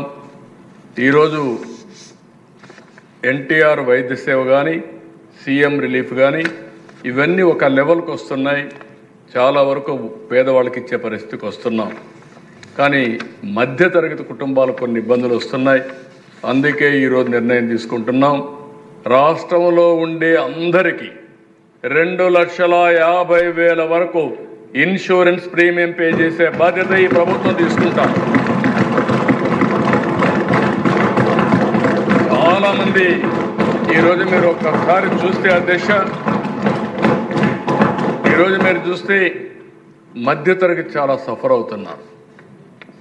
ఆరోగ్యం, విద్య, నిత్యావసర వస్తువులు కొనుగోలు, ఇవన్నీ యాస్పిరేషన్స్ ఉన్నాయి. కానీ వాళ్ళ యాస్పిరేషన్స్ మీట్ చేసే మీన్స్ లేవు. నేను అందుకనే ఆలోచించాను, పేదవాళ్ళు 25 లక్షలు వస్తాను, దానికే వస్తున్నాను, 2,50,000 రూపాయలు ఇన్సూరెన్స్కి ఇస్తాం. దానిపైన వచ్చేది మొత్తం వైద్య సేవ కింద, ఎంత ఎన్టీఆర్ వైద్య సేవ కింద 25 లక్షల రూపాయల వరకు అందులో ఇస్తామని చెప్పి మీకు తెలియజేస్తున్నాను. ఎందుకంటే మొత్తం ప్రీమియం కట్టాలంటే ఆ ప్రీమియం వల్ల మనకు చాలా ఎక్కువ డబ్బులు కట్టాల్సి వస్తుంది, అన్అఫోర్డబుల్ అవుతుంది. అందుకే మినిమం 2.5 లక్షల వరకు అందరికీ పెట్టి మిగిలిన పేదవాళ్ళందరికీ 25 లక్షల వరకు ఆర్థిక సహాయం చేసే కార్యక్రమం ఎన్టీఆర్ వైద్య సేవలు ఇస్తాం. 2 బ్యాలెన్స్ చేసుకుంటాం. దీనివల్ల మధ్యతరగతులు మనం ఆలోచించుకోవాల్సిన అవసరం ఉంది. పేదవాళ్ళ కోసం అంకితమైన భావంతో పనిచేస్తున్నాం. మన పాలసీల వల్ల డబ్బులుండేవాళ్ళు పెద్దవాళ్ళకి ఇబ్బందులు ఉండవు, వాళ్ళ తెలివితేటలు సంపాదించుకోగలుగుతారు. కానీ మధ్యతరగతి చాలా వరకు ఇబ్బంది పడుతున్నారు. మనం కూడా ఫోకస్ చేయాల్సిన అవసరం ఉంది. మధ్యతరగతి బలంగా ఉంటే సమాజం బలోపేతం అవుతుంది. ఎంఎస్ఎంఈలు కానీ మనం ఒక పాలసీ కూడా ఇచ్చాం, 1 ఫ్యామిలీ 1 ఆంటర్‌ప్రెన్యూర్. దీన్ని కూడా మనం ప్రమోట్ చేయాల్సిన అవసరం ఉంది. దీన్ని వీలైనంత వరకు మధ్యతరగతికి ఇంకా ఏం చేయాలనో మిడిల్ ఇన్కమ్ గ్రూప్కి మీరు అందరూ కూడా ఆలోచించండి. టైం టు టైం ఆలోచిద్దాం. మధ్యతరగతిని కూడా ఆదుకునే బాధ్యత ఈ ప్రభుత్వం తీసుకుంటామని చెప్పి కూడా నేను మీకు తెలియజేస్తున్నా. చాలా ఈరోజు గర్వంగా చెప్పగలుగుతున్న దిశ, ఈరోజు పోలవరం తెలుగువారి కళ, ఆంధ్రప్రదేశ్కి ఒక బ్యాక్ బోన్. ఆ రోజు దిశ విభజన చట్టంలో ఒకే ఒక విషయంలో మనం కొంత కన్విన్స్ అయింది, అవసరమైతే అమరావతి కట్టుకుంటాం, పోలవరం 55,000 కోట్లు కావాలి, ఇది చేయలేమని ఆలోచించినప్పుడు ఆంధ్ర రాష్ట్రానికి సౌత్ ఇండియాలో ఏకైక వనరు అధ్యక్ష గోదావరిలో ప్రతి సంవత్సరం ఇప్పటికి కూడా 100 సంవత్సరాల డేటా చూస్తే 2,000 టీఎంసీ నీళ్లు సముద్రంలోకి పోతున్నాయి. ఈ సంవత్సరం 4,000 టీఎంసీ నీళ్లు సముద్రంలోకి వెళ్ళాయి. ఆ పోలవరం శాంక్షన్ అయినప్పుడు 73% పూర్తి చేశాం. అదే ఆ ప్రభుత్వం కంటిన్యూ అయి ఉంటే 20కంతా కూడా 20 ఎండ్కి పోలవరం పూర్తి చేసి జాతికి అంకితం చేసేవాళ్ళం. ఎప్పుడు పోలవరం డయాఫామ్ వాల్ బిందు ఐడెంటిఫై చేయలేని పరిస్థితి వచ్చారు. చాలా ఒకసారి దిశ నేను ప్రతి వారం ఇప్పుడైనా సరే మా మంత్రి గారికి అప్పచెప్పాను. కానీ 5 సంవత్సరాలు సోమవారాన్ని పోలవరంగా చేసుకుని దాన్ని పరిగెత్తించాం. 73% పూర్తి చేశాం. ఇప్పుడు మళ్ళీ గర్వంగా చెప్పగలుగుతున్నా, 2027 డిసెంబర్కి పోలవరాన్ని పూర్తి చేసి జాతికి అంకితం చేస్తాం. దాంట్లో అనుమానం లేదు. ప్రధానమంత్రి గారిని మనస్ఫూర్తిగా అభినందిస్తున్నా, కేంద్రాన్ని అభినందిస్తున్నా. 12,150 కోట్ల రూపాయలు ఫండ్స్ కూడా ఇచ్చారు. మనం పని చేసుకుంటే డబ్బులు వస్తుంది. అదే సమయంలో 41 మీటర్లు కాదు, 45 మీటర్లు, 45.74 కావాలి. ఒరిజినల్ హైట్కే మనం ముందుకు పోతాం. కానీ ఇది గడిచిన ప్రభుత్వంలో ఈ ఎస్టిమేట్స్ పంపించారు, శాంక్షన్ అయింది డబ్బులు, అది తీసుకోకపోతే మనం లేట్ అయిపోతాం. కాబట్టి ఇది పూర్తి చేసుకుంటూనే దాన్ని కూడా కన్విన్స్ చేసుకొని తెస్తాం. అది మన హక్కు, విభజన చట్టంలో ఉంది, అది సాధిస్తామని చెప్పి కూడా నేను మీకు తెలియజేస్తున్నా. అధ్యక్ష, 5 సంవత్సరాలు ఒక్క పైసా ఖర్చు పెట్టలేదు ఇరిగేషన్ పైన. కడాన రాయలసీమలో కూడా ఒక పైసా ఖర్చు పెట్టలేదు. ఉత్తరాంధ్రలో ఒక పైసా ఖర్చు పెట్టలేదు. వ్యవస్థను నిర్వీర్యం చేశారు. వెలుగొండ ప్రాజెక్టు పూర్తి చేయకుండా ఇనాగరేషన్ చేశారు. అదేం పిచ్చో నాకు అర్థం కాలేదు. జాతికి అంకితం చేశారు. ఇక్కడే ఉన్నారు ప్రకాశం జిల్లా వాళ్ళు. ఇప్పుడు ఇంకా 1 ఇయర్ పడుతుంది, అది 2 ఇయర్స్ పడుతుంది. అలాంటిది ఏంటి అధ్యక్ష, నాకైతే అర్థం కాలేదు ఈ విన్యాసాలు. మా అచ్చెన్నాయుడు గారు చెప్పినట్టు కుప్పంలో నా కాన్స్టిట్యున్సీలో నీళ్లు తెచ్చేసామని ట్యాంకర్లో నీళ్లు తెచ్చి అక్కడ ఇది పెట్టి రెడీమేడ్ సినిమా సెట్టింగ్ వేశారు. మా కళ్యాణ్ గారు, పవన్ కళ్యాణ్ గారు నేర్చుకోవాలి. రియల్ జీవితంలో కూడా సెట్టింగ్లు వేయగలుగుతారు మీరు సినిమా వాళ్ళు అనుకుంటే. వేస్తే అధ్యక్ష నెక్స్ట్ డే నీళ్ళు ఎండిపోయినాయి. ఇలాంటి విన్యాసాలు ఒకటి రెండు కాదు అధ్యక్ష, చాలా చేశారు. బాధ వేస్తుంది కానీ ఇదవుతుంది. అది ఇప్పుడు నాకు 1 year పడుతుంది ఇంకా కూడా ఆ నీళ్లు రావాలంటే. ఆ పైనుంచి నీళ్లు రావడం లేదు, ఆ కాలువల పనులు అవ్వలేదు, అంతా గందరగోళం చేశారు. కాంట్రాక్టర్ల కోసం పనులు చేశారు తప్ప ప్రజల కోసం, సాగునీటి కోసం చేయలేదు. అందుకనే దిశ ఏదైతే Uttarandhra Sujala Sravanthi, Polavaram right main canal Anakapalli వరకు పూర్తి చేసి ఈ సంవత్సరమే నీళ్ళు ఇచ్చే కార్యక్రమానికి శ్రీకారం చుట్టాం. దాన్ని పూర్తి చేస్తాం. అక్కడి నుంచి దిశ వంశధార వరకు మొత్తం పోలవరానికి అనుసంధానం చేస్తాం. అక్కడుండే ప్రాజెక్ట్స్ అన్నీ కూడా ఒక్కటి కూడా ₹1 ఖర్చు పెట్టలేదు. అవన్నీ పూర్తి చేసే బాధ్యత ఈ ప్రభుత్వం తీసుకుంటామని చెప్పి కూడా హామీ ఇస్తున్న ఉత్తరాంధ్రకి. అదే కాదు అధ్యక్ష, ఇక్కడి నుంచి ఇంకొక ప్రాజెక్ట్ కూడా ఆలోచిస్తున్నాం. ఈ హౌస్ కూడా ఆలోచించాల్సిన అవసరం ఉంది. గోదావరిలో నీళ్లున్నాయి, రాయలసీమ నీళ్లు లేకుండా ఇబ్బంది పడే పరిస్థితి వచ్చింది. ఈ సంవత్సరం తగిన జాగ్రత్తలు తీసుకున్నాం కాబట్టి సముద్రంలోకి పోయే నీళ్లు మన రిజర్వాయర్లో పెట్టుకోగలిగాం. ఈరోజు సోమశిల, కందలేరు, పైనుండే గండికోట ఆల్ ప్రాజెక్ట్స్ నీళ్లు వచ్చే పరిస్థితి వచ్చింది. ఇప్పుడు కూడా 70% రిజర్వాయర్లో నీళ్లున్నాయంటే దానికి కారణం దూరదృష్టితో ఈ ప్రభుత్వం యాక్ట్ చేయడమే అధ్యక్ష. అయితే అధ్యక్ష ఈరోజు మనం సముద్రంలో పోయే నీళ్లు రాయలసీమకు తీసుకుపోగలిగితే వండర్స్ చేయొచ్చు అధ్యక్ష. ఒక చిన్న ఎగ్జాంపుల్ అధ్యక్ష, కియా మోటార్స్ వస్తారని నేను రమ్మని వాళ్ళని ఆహ్వానించాను. ఆహ్వానిస్తే అన్నీ బాగున్నాయి, మీ దగ్గర నీళ్ళు ఎక్కడున్నాయన్నారు. ఆ రోజు అధ్యక్ష నేను ఒకటే ఆలోచించాను, ఒక సవాల్ విసిరే వాళ్ళకు 1 year 6 నెలలు 8 నెలలు టైం ఇవ్వండి, గొల్లపల్లి పూర్తి చేస్తాం, అందరి నీళ్ళు ఇస్తాను, అది చూసిన తర్వాత మీరు రమ్మన్నా. నేను 7 నెలల్లో 8 నెలల్లో గొల్లపల్లి పూర్తి చేసి హంద్రి నేవా నీళ్లు చూపిస్తే కియా మోటార్స్ వచ్చింది అధ్యక్ష అనంతపురికి. మామూలుగా అధ్యక్ష అనంతపురం అంటే ఎడారిగా మారిపోయే ప్రాంతం అని అందరూ మాట్లాడే పరిస్థితికి వచ్చారు. రాయదుర్గ్లో ఇక్కడే ఉన్నాడు కాలువ శ్రీనివాస గారు. ఎడారిగా మారిపోయే సిమ్టమ్స్ ఉన్నాయి. దానికి ఎడారిగా మారిపోకుండా ఉండడానికి ఏం చేయాలనో డబ్బులు ఇచ్చి నిధులు పెట్టి దాని నివారణ కార్యక్రమాలు చేపట్టే పరిస్థితికి వచ్చాం. దేశంలోనే తక్కువ వర్షపాతం పడే జిల్లా అనంతపురం జిల్లా. అలాంటి జిల్లాలో ఈరోజు గర్వంగా చెప్పగలుగుతున్నాను అధ్యక్ష, ఆర్థిక వ్యవస్థలో 5వ స్థానానికి మన రాష్ట్రంలో వచ్చాం. 5వ జిల్లా కింద నాకు ఏమాత్రం అనుమానం లేదు. రాబోయే రోజుల్లో ఏ 1ో 2ోగా అనంతపురం జిల్లా తయారవుతుంది, దాంట్లో అనుమానం లేదని చెప్పి కూడా నేను మీకు తెలియజేస్తున్నా. నీళ్లు వస్తే ఏ విధంగా జరుగుతుందో ఇది ఒక ఉదాహరణ. ఈరోజు రాయలసీమ హార్టికల్చర్ హబ్గా తయారైంది. ఇది రాబోయే రోజుల్లో ఇంకా మంచి ఫలితాలు వస్తాయి. అందుకని పోలవరం, బనకచెర్ల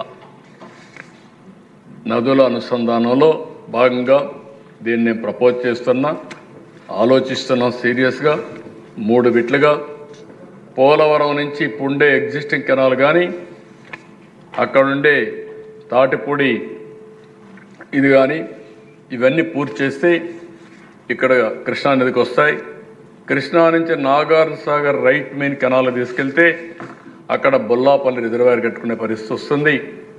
అక్కడి నుంచి దగ్గర వెలుగొండ వరకు తీసుకెళ్ళి నేరుగా నల్లమలై ఫారెస్ట్ కట్ చేస్తే బనకచెర్లకు వెళ్తాయి. బనకచెర్లకు వెళితే బనకచెర్ల నుంచి రాయలసీమ 4 జిల్లాలకి, అదే సమయంలో నెల్లూరు కూడా సోమశిల, కందలేరు, తిరుపతి బాలాజీ, అక్కడి నుంచి పిచ్చాటూరు, కృష్ణాపురం అన్ని ట్యాంకులకు నీళ్ళు వచ్చే పరిస్థితి వస్తుంది. It is a big game changer. నాకు ఏమాత్రం అనుమానం లేదు. కానీ ఆలోచన ఉంది, ఆశ ఉంది. కానీ డబ్బులు మాత్రం 80,000 కోట్లు కావాలి. నేను అందుకని ప్రధానమంత్రి గారికి చెప్పాను, మీ స్కీమ్ అండి ఇది, మీరు బాగా చేస్తున్నారు, మాకు కూడా చేయమని. అదే మాదిరిగా నిర్మలా సీతారామన్ గారికి చెప్పాను, వాటర్ రిసోర్స్ మినిస్ట్రీకి చెప్పాం. మొన్న కూడా నేను మా మిత్రుడు పవన్ కళ్యాణ్ గారి దగ్గర ఉన్నప్పుడు ఇద్దరం మాట్లాడాం. వాళ్ళు కూడా మేము సపోర్ట్ చేస్తూ ఉంటున్నారు. ఏ విధంగా స్ట్రక్చర్ చేయాలో చేపించి, ఒకవేళ అవసరమైతే ప్రైవేట్ పర్సన్ కూడా, ఎందుకంటే ఒకసారి నీళ్లు వస్తే సంపద వస్తుంది, ఆదాయం పెరుగుతుంది, రీపేమెంట్ కూడా పెద్ద కష్టం కాదు. ఎన్ని మార్గాలు ఉన్నాయి అన్ని మార్గాలు ఆలోచిస్తున్నాం. అన్ని మార్గాలు ఆలోచించి కేంద్రం రాష్ట్రం అవసరమైతే ప్రైవేట్ పార్టీతో కలిసి హ్యామ్ మోడల్ కిందైనా సరే దీన్ని పూర్తి చేయగలిగితే ఈ రాష్ట్రానికి ఇంకా ఏమాత్రం కూడా ఇబ్బందులు రావనేది నా అభిమతం. ఇది జరగాలని మనస్ఫూర్తిగా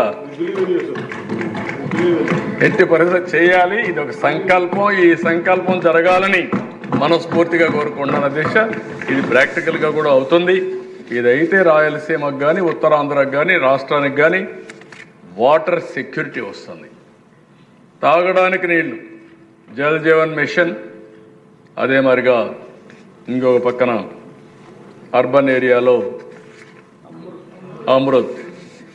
రెండోది ఇండస్ట్రీకి ఎంత వాటర్ కావాలనో అంత వాటర్. మూడోది వ్యవసాయానికి ఎన్ని నీళ్లు కావాలని ఇచ్చే పరిస్థితి వస్తుంది. ఇది ఒక మేజర్ ప్రాజెక్ట్. దీన్ని సాధించడం కోసం ముందుకు పోతామని చెప్పి కూడా నేను మీకు తెలియజేస్తున్నాను. ఇంకో పక్కన దిశ రైతు. ఈ ప్రభుత్వం రైతుల ప్రభుత్వం. నేను ఇప్పుడే చెప్పాను, ఎట్టి పరిస్థితుల్లో రైతు భరోసా ఈ సంవత్సరం ఇస్తాం. ఈ రాష్ట్రంలో ఏ రైతు కూడా ఇబ్బందులో ఉండడానికి వీల్లేదు.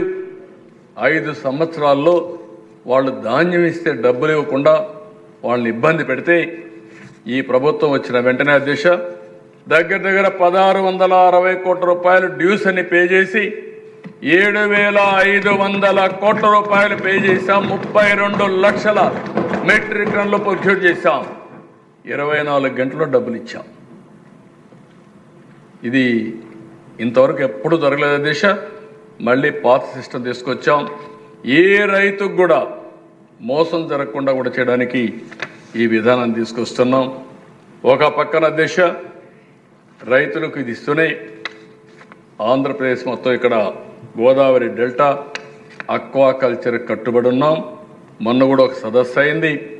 నేను ఒకటే హామీ ఇస్తున్నా, ఏదైతే ఎన్నికల ముందు చెప్పాను ₹50 యూనిట్తో అక్వా రైతులకందరికీ కరెంట్ ఇస్తానని చాలా స్పష్టంగా చెప్పా. అది ఇస్తామని చెప్పి మీ ద్వారా తెలియజేస్తున్నా. అక్కడ రైతులు ఒకటే చేసుకోవాలి, టెక్నాలజీ వాడాలి, పొల్యూషన్ లేకుండా చూడాలి. ఇటీవల అధ్యక్ష జరిగిందంతా కూడా వీళ్ళు చాలా అవకతవకలు చేసి కడాన రేట్లు విపరీతంగా పెరిగిపోయి అమెరికాలో మార్కెట్ దెబ్బతింటే వేరే దేశాల నుంచి వాళ్ళు ఉత్పత్తి చేసి మార్కెట్ కూడా ఫిలప్ చేసుకునే పరిస్థితికి వచ్చారు. మన ప్రోడక్ట్ దెబ్బతినింది, అక్కడ ఎకోసిస్టమ్ దెబ్బతినే పరిస్థితి వచ్చింది. ఇప్పుడు టెక్నాలజీస్ కూడా మెచ్యూరిటీకి వచ్చాయి. పొల్యూషన్ ఫ్రీగా చేసే అవకాశం ఉంది. ఏవైతే అక్వా ఫ్యాక్టరీసే కాకుండా ఏదైతే అక్కడ ఉండే ఎముకలు కానీ బోన్స్ కానీ హెడ్లో ఉండే ఇవన్నీ కూడా ప్రోటీన్ కెమికల్ ఫ్యాక్టరీస్ కూడా వచ్చే పరిస్థితి వస్తూ ఉంది. అది చేయగలిగితే ఈ ప్రాంతంలో బిగ్గెస్ట్ ఎకానమీ అవుతుంది దిశ. దీనికి కట్టుబడి ఉంటాం. రాయలసీమ ఏరియాలో హార్టికల్చర్ ముందుకు పోతాం. ఇంకొక పక్కన దిశ మైక్రో ఇరిగేషన్ 90% ఇస్తే దాన్ని కూడా ఇచ్చేస్తే వస్తానే మళ్ళీ మైక్రో ఇరిగేషన్ ఇచ్చాం. దీన్ని నేను ఒకటే హామీ ఇస్తున్నా, పెద్ద ఎత్తున మైక్రో ఇరిగేషన్ కూడా ఇచ్చి పూర్తిగా ఆదుకుంటామని రైతాంగానికి అందరికీ హామీ ఇస్తున్నా. ఇంకో పక్క ప్రపంచంలో ఎక్కడా జరగని ఒక ఎక్స్పెరిమెంట్ మీరు చూస్తే ప్రకృతి సేద్యం. ఇప్పుడిప్పుడే జియో ట్యాగింగ్ చేస్తున్నాం. ఇంకో పక్కన ట్రేసబిలిటీ సర్టిఫికేషన్ కూడా ముందుకు పోగలిగాం. దీనివల్ల ప్రపంచంలో ఆంధ్రప్రదేశ్ అంటే గుర్తింపు వచ్చే పరిస్థితి వస్తుంది. రైతుల్లో కూడా సుస్థిరత వచ్చే పరిస్థితి వస్తూ ఉంది. ఇది మీరు చూస్తే అధ్యక్ష 2030 నాటికి 20 లక్షల ఎకరాల్లో ఈ ప్రకృతి సేద్యం చేయాలని చెప్పి పెట్టుకున్నాం. ఇది కూడా ఒక మేజర్ కార్యక్రమం అని చెప్పి నేను మీకు తెలియజేస్తున్నా.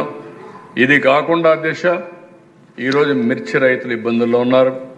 మొన్నే ఒక మీటింగ్ పెట్టాను. కేంద్రం కూడా 11,750 రూపాయలు ఇవ్వడానికి ముందుకు వచ్చారు. కానీ వచ్చిందంతా కూడా వాళ్ళు ఏం చెప్పారంటే మార్కెట్ యార్డ్లో మీరు కావాలంటే మార్కెట్ ఇంటర్వెన్షన్ చేయమన్నారు. కానీ వేరే రాష్ట్రాల నుంచి కూడా మిరప వస్తూ ఉంది. అలాంటప్పుడు మనం ఇస్తే ఇక్కడ రైతులకు కాకుండా వేరే వాళ్ళకి వచ్చే అవకాశం ఉంటుంది. మళ్ళీ ఒకసారి మినిస్టర్తో మాట్లాడాను.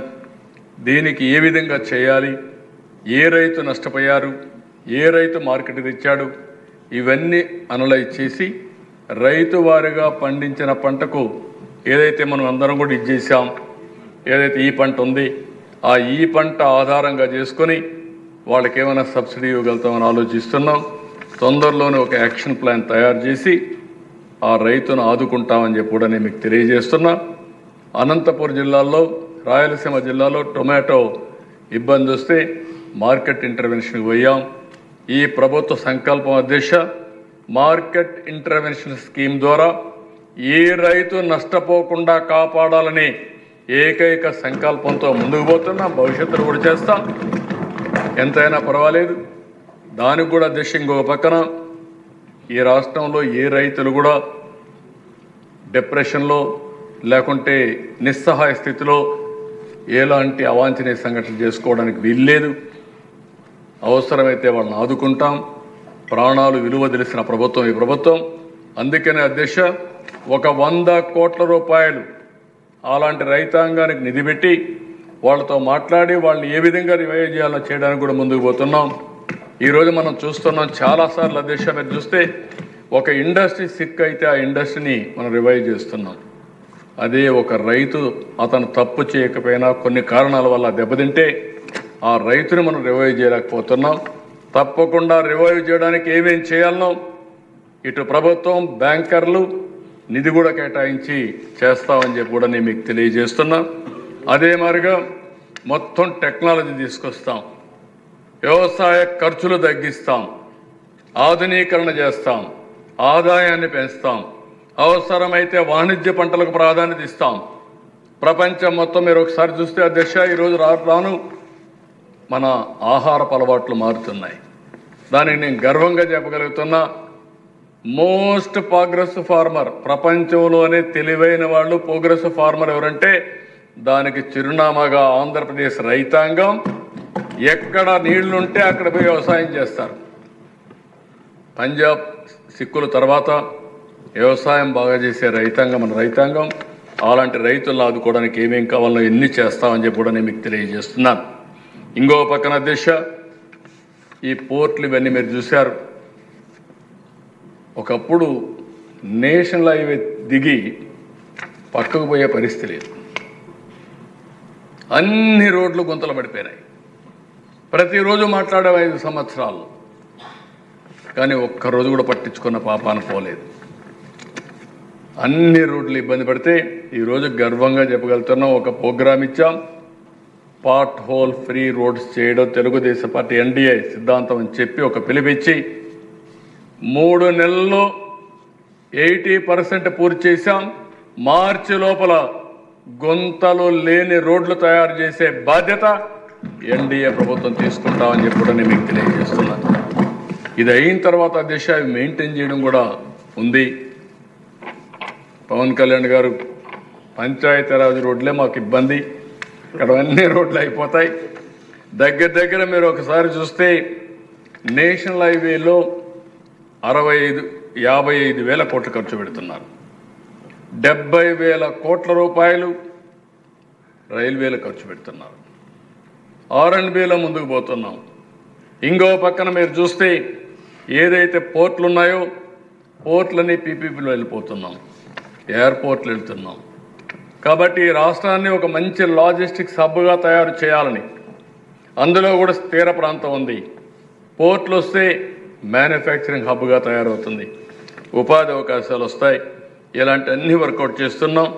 ఇది చేసిన తర్వాత మీరు చూస్తే అధ్యక్ష ఇక్కడి నుంచి ఏమేం చేయాలనో అన్నీ కూడా మనం వర్కౌట్ చేసుకుంటే ఒక మంచి లాజిస్టిక్స్ హబ్గా ఈ రాష్ట్రం తయారయ్యే పరిస్థితి వస్తుంది. ఇది కూడా పూర్తి చేస్తాం.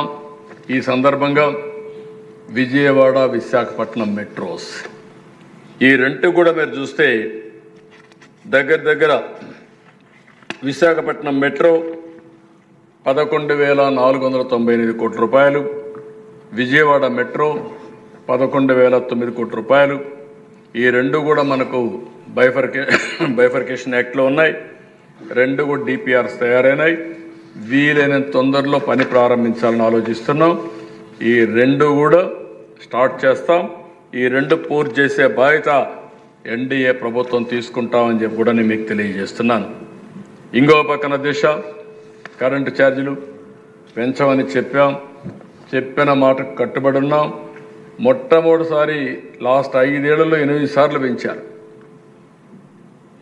ఏం చేశారో అర్థం కాని పరిస్థితి. 1,10,000 కోట్ల రూపాయలు అప్పు చేశారు. ఇప్పుడు అక్కడి నుంచి స్టార్ట్ చేశాం. 1,10,000 కోట్లు ఒక్క పవర్ సెక్టర్ బకాయిలు 8 సార్లు పెంచారు. ఇష్టానుసారంగా చేశారు. ఒక్కోసారి 10 రూపాయలు పెట్టుకున్నారు యూనిట్, 15 రూపాయలు పెట్టుకునేసారు. ఒక ప్రణాళిక లేదు, పాడు లేదు, ఇష్టానుసారంగా చేశారు. అదే మొదటి నుంచి కూడా నాకు దీంట్లో కొంచెం అనుభవం. నేను ఇప్పుడు కాదు, 95 నుంచి పవర్ సెక్టర్లో నేను కూడా శ్రద్ధ పెట్టేవాడిని. నాకు బాగా జ్ఞాపకం, హైదరాబాద్లో ఉంటే విద్యుత్ సౌధ, మీరు కూడా ఉన్నారు. సమ్మర్ వస్తే ఈ మాత్రం మార్చి వస్తే అసెంబ్లీలో ఏకైక సబ్జెక్టు డిబేట్ అయ్యేది పవర్. రైతులు వచ్చేవాళ్ళు, ఎమ్మెల్యేలు పంట తీసుకొచ్చేవాళ్ళు అసెంబ్లీకి, మా పంట ఎండిపోయిందనేవాడు. ఒక్కొక్కసారి అసెంబ్లీ జరగకపోతే నేను అక్కడి నుంచి అసెంబ్లీ వాయిదా వేసి ఆ పంట చూసుకొని మళ్ళా వచ్చేవాడిని పోయి.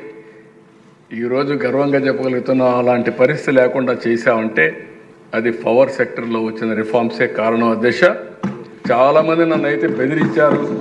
మొట్టమొదటిసారిగా పవర్ సెక్టర్లో రిఫార్మ్ తీసుకొచ్చింది ఒరిస్సాలో ఫెయిల్ అయింది. వాళ్ళు అమలు చేయలేకపోయారు. కానీ ధైర్యంగా అమలు చేసిన రాష్ట్రం, మొట్టమొదటి రాష్ట్రం సమైక్య ఆంధ్రప్రదేశ్ పవర్ సెక్టర్ రిఫార్మ్స్. అది 97, 98లో 99లో చేశాం. కానీ దానివల్ల ఇబ్బంది కూడా పడ్డా. 2004లో పవర్ సెక్టర్ రిఫార్మ్స్ వచ్చింది. పవర్ వల్ల అందరూ బాగుపడ్డారు. నేను మాత్రం 2004లో దెబ్బ కూడా తిన్నా.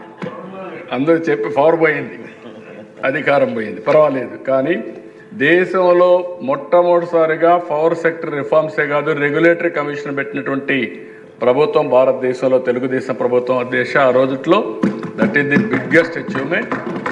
ఈరోజు 14లో మళ్ళీ పెద్ద ఎత్తున మనం ఆ రోజు ముందుకు పోయాం. ఆ రోజు మీరు చూస్తే సోలార్, విండ్ ఎనర్జీకి ముందుకు పోయాం. ఈరోజు నేను గర్వంగా అందుకని మీకు చెప్తున్నా, క్లీన్ గ్రీన్ ఎనర్జీకి ముందుకు పోతున్నాం. ఆంధ్రప్రదేశ్ని గ్రీన్ ఎనర్జీ హబ్గా తయారు చేస్తాం. డౌన్ స్ట్రీమ్ ఇండస్ట్రీస్ గ్రీన్ హైడ్రోజన్కి పోతాం.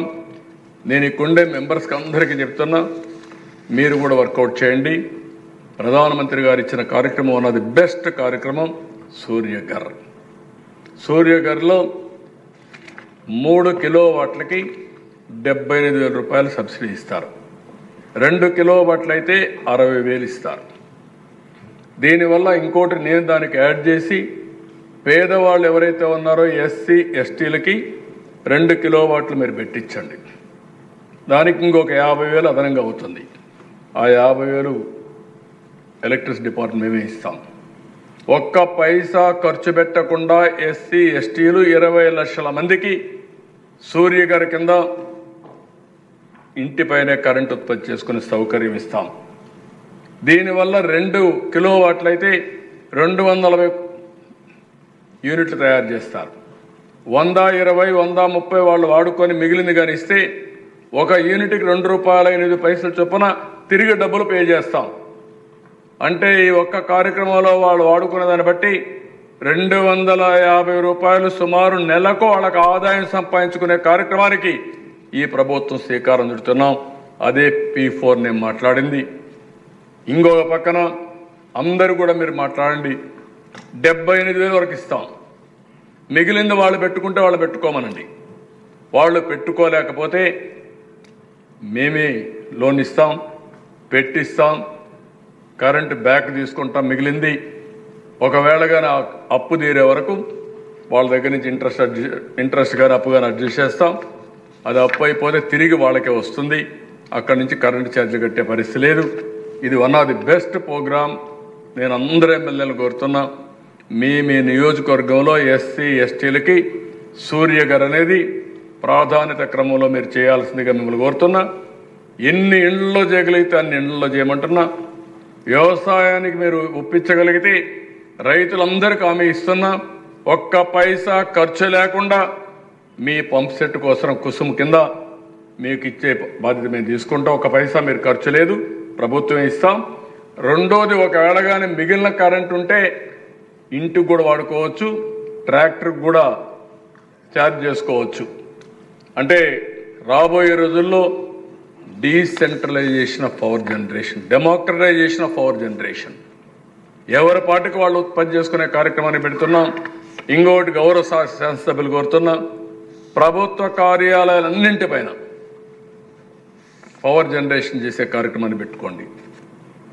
సూర్యఘర్ కింద అన్ని ఆఫీసులు, అది పంచాయతీ ఆఫీసులు కావచ్చు, స్కూల్ బిల్డింగ్లు కావచ్చు, లేకపోతే రెవెన్యూ బిల్డింగ్లు కావచ్చు, ఎక్కడైనా సరే అది కూడా పెట్టుకుని మీరు సర్ప్లస్ అయితే గ్రిడ్కి ఇవ్వండి, చాలకపోతే ఇక్కడి నుంచి తీసుకోండి. ఆ స్వాపింగ్ సిస్టమ్ పెడతాం. ఇది ఒక పెద్ద కార్యక్రమం కింద తీసుకుంటున్నామని చెప్పి నేను మీకు తెలియజేస్తున్నా. ప్రతి ఒక్క ఊర్లో కరెంట్ ఉత్పత్తి చేసుకొని అక్కడి నుంచి కొన్ని బ్యాటరీకి కూడా ముందుకు పోతున్నాం, పంప్డ్ ఎనర్జీకి ముందుకు పోతున్నాం. కాస్ట్ ఎఫెక్టివ్గా పవర్ జనరేట్ చేయడం ఈ ప్రభుత్వం యొక్క విధానం.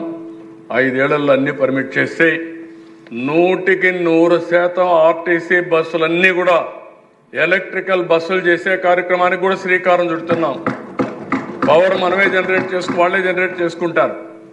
₹2.50 జనరేట్ చేసుకుంటే తద్వారా ఫ్యూయల్ కాస్ట్ ఎనామరస్గా తగ్గిపోయే పరిస్థితి వస్తుంది. అది కూడా వర్కౌట్ చేస్తున్నారు. కాబట్టి ఇది ఒక పక్కన. ఇంకొక పక్కన మీరు చూస్తే ఈరోజు అన్నింటికంటే స్వచ్ఛ ఆంధ్రప్రదేశ్ 3వ శనివారం గుర్తుపెట్టుకోండి. మీ నియోజకవర్గాలు కూడా అవార్డ్స్ ఇస్తాం. ప్రతి ఒక్క నియోజకవర్గానికి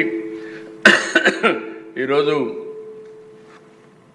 పంచాయతీరాజ్ మినిస్టర్ గారిని మనస్ఫూర్తిగా అభినందిస్తున్నాను. ఎందుకంటే ఒకే రోజున పల్లె పండుగ కింద అన్ని పంచాయతీల్లో జనరల్ బాడీ మీటింగ్లు పెట్టి అన్ని వర్కులు ఒక్కరోజు శాంక్షన్ చేసిన చరిత్ర భారతదేశంలో ఒక్క ఆంధ్రప్రదేశ్ రాష్ట్రానికి వచ్చింది. చాలాసార్లు పెట్టారు కానీ అప్పుడప్పుడు పెట్టేవాళ్ళు. దానికి బ్రహ్మాండమైన నాయకత్వం ఇచ్చారు, బ్రహ్మాండంగా చేశారు. That is an inspiration. ఈరోజు అన్నీ కూడా వారి ఆధ్వర్యంలో మీరు చూస్తే అధ్యక్ష, ఫైనాన్స్ కమిషన్ డబ్బులన్నీ డైవర్ట్ చేస్తే ప్రభుత్వం తిరిగి ఆ డబ్బులు ఇచ్చి సెకండ్ ఇన్స్టాల్మెంట్ తీసుకొచ్చారు. ఇప్పుడు మొత్తం టైటన్ చేశారు. పంచాయతీలు కూడా పరిపుష్టి కల్పించే బాధ్యత తీసుకున్నారు. దానికి మనస్ఫూర్తిగా అభినందిస్తూ అన్ని పనులు చేస్తారు. కానీ ఒక్క రోడ్లే వారి డిపార్ట్మెంట్ నాకు ఇప్పుడు కూడా కన్సర్న్. అది కూడా ఏ విధంగా చేయాలని ఆలోచిస్తున్నారు. మళ్ళా పవన్ కళ్యాణ్ గారు అంటానే చేయి చూపిస్తున్నారు. పర్వాలేదు, సంకల్పం ఉంటే మార్గాలు ఉంటాయి. వీ టుగెదర్ ఇక్కడ అన్నీ చేస్తాం. ఇది కూడా ఏ విధంగా చేయాలని వర్కౌట్ చేసి ప్రణాళికలు తయారు చేసుకొని ముందుకు పోతామని చెప్పి కూడా నేను మీకు తెలియజేస్తున్నా. ఇంకో పక్కన దిశ, అన్నింటికంటే ముఖ్యంగా దిశ, మీరు ఎమ్మెల్యేలు అందరూ గుర్తుపెట్టుకోవాలి, టెక్నాలజీ కామన్ మ్యాన్కు ఉపయోగపడాలి. టెక్నాలజీ ప్రతి ఒక్కరి జీవితంలో వెసులుబాటు రావాలి. ఏ పని కావాలన్నా భవిష్యత్తు ఎవ్వరు ఇగ్నోర్ చేయడానికి ఒకప్పుడు నన్ను అందరూ నవ్వారు. నేను ఐటీ మాట్లాడాను 95లో. అర్థం కాకుండా అసెంబ్లీలో అయితే నా మీద జోకులు వేసేవాడు. నేను ఆ రోజు ఐటీ అంటే నన్ను 420 అనేవాడు. 420 అనేవాళ్ళు ఎక్కడున్నారో అర్థం కాలేదు. ఐటీ రియాలిటీ అయ్యే పరిస్థితి వచ్చింది. 95లో ఐటీ, 2025లో ఏఐ, ఆర్టిఫిషియల్ ఇంటెలిజెన్స్. ఈరోజు మీరు చూస్తే టెక్నాలజీ ఉపయోగించుకొని ఈరోజు వాట్సాప్ గవర్నెన్స్ 160 సర్వీసులు వాట్సాప్ గవర్నెన్స్లో ఇస్తున్నాం.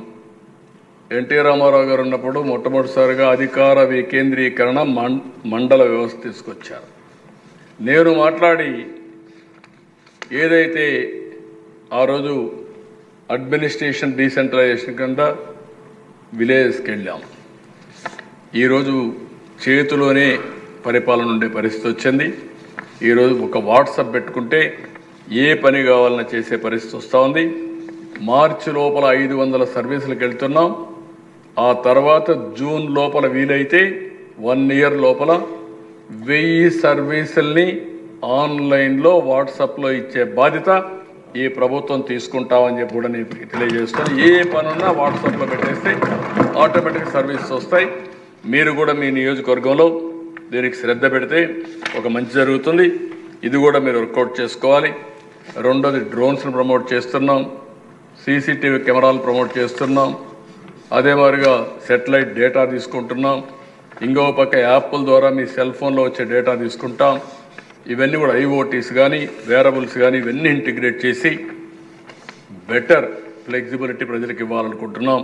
ఇది కూడా మీరు గుర్తుపెట్టుకోవాల్సిందిగా నేను కోరుకుంటూ ఫైనల్గా దశ ఎన్నున్నా మనుషుల రీప్లేస్మెంట్ లేదు, నాయకత్వానికి రీప్లేస్మెంట్ లేదు. ఈ రాష్ట్రంలో ఒకటే హామీ ఇస్తున్న ప్రజలకి, law and order, zero tolerance, no compromise. ఈరోజు మీరు చూస్తే అధ్యక్ష మొన్నటి వరకు గంజాయి, డ్రగ్స్, ఇదేంటని అడిగితే దాడులు. ఈరోజు ఒకటే మాట చెప్తున్నాను, ఈ రాష్ట్రంలో గంజాయి అనే మాట వినడానికి వీల్లేదు, అదే మరి డ్రగ్స్ అనే మాట వినడానికి వీల్లేదు. ఈగల ద్వారా చాలా స్పష్టంగా ఉన్నాం. ఎట్టి పరిస్థితిలో దీన్ని పూర్తిగా కంట్రోల్ చేస్తామని చెప్పి కూడా నేను మీకు తెలియజేస్తున్నా. అదే సమయంలో దిశ ఇంకా కూడా మహిళల మీద అత్యాచారాలు ఇంకా కొంతమంది కామాంధులు ఉండే పరిస్థితి వస్తున్నారు. వాళ్ళకు కూడా వార్నింగ్ ఇస్తున్నా. నీ లైఫ్ సుజావుగా ఉండాలంటే ఆడబిడ్డల జోలికి రావద్దండి.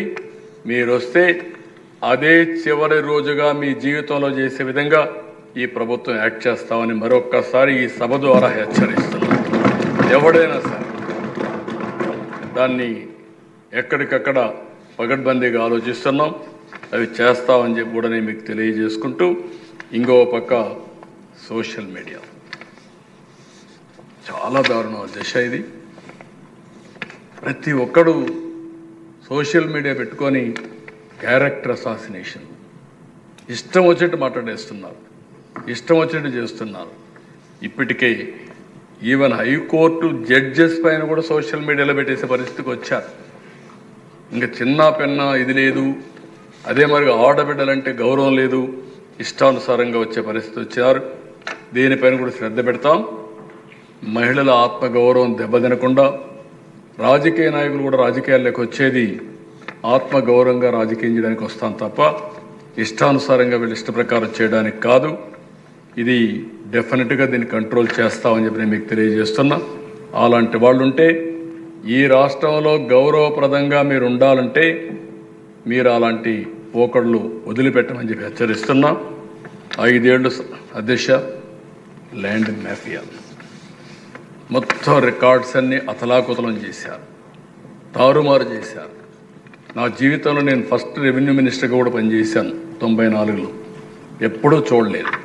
అలాంటివన్నీ చూస్తున్నాను. ఇప్పటికే రెవెన్యూ సదస్సులు పెట్టాం, ఇప్పటికే రికార్డ్స్ అన్ని అప్డేట్ చేయడం ప్రయత్నం చేస్తున్నాం. మాకు వచ్చే కంప్లైంట్లు 100కి 60-70% ల్యాండ్ రికార్డ్స్ పైన, భూ కబ్జాల పైన.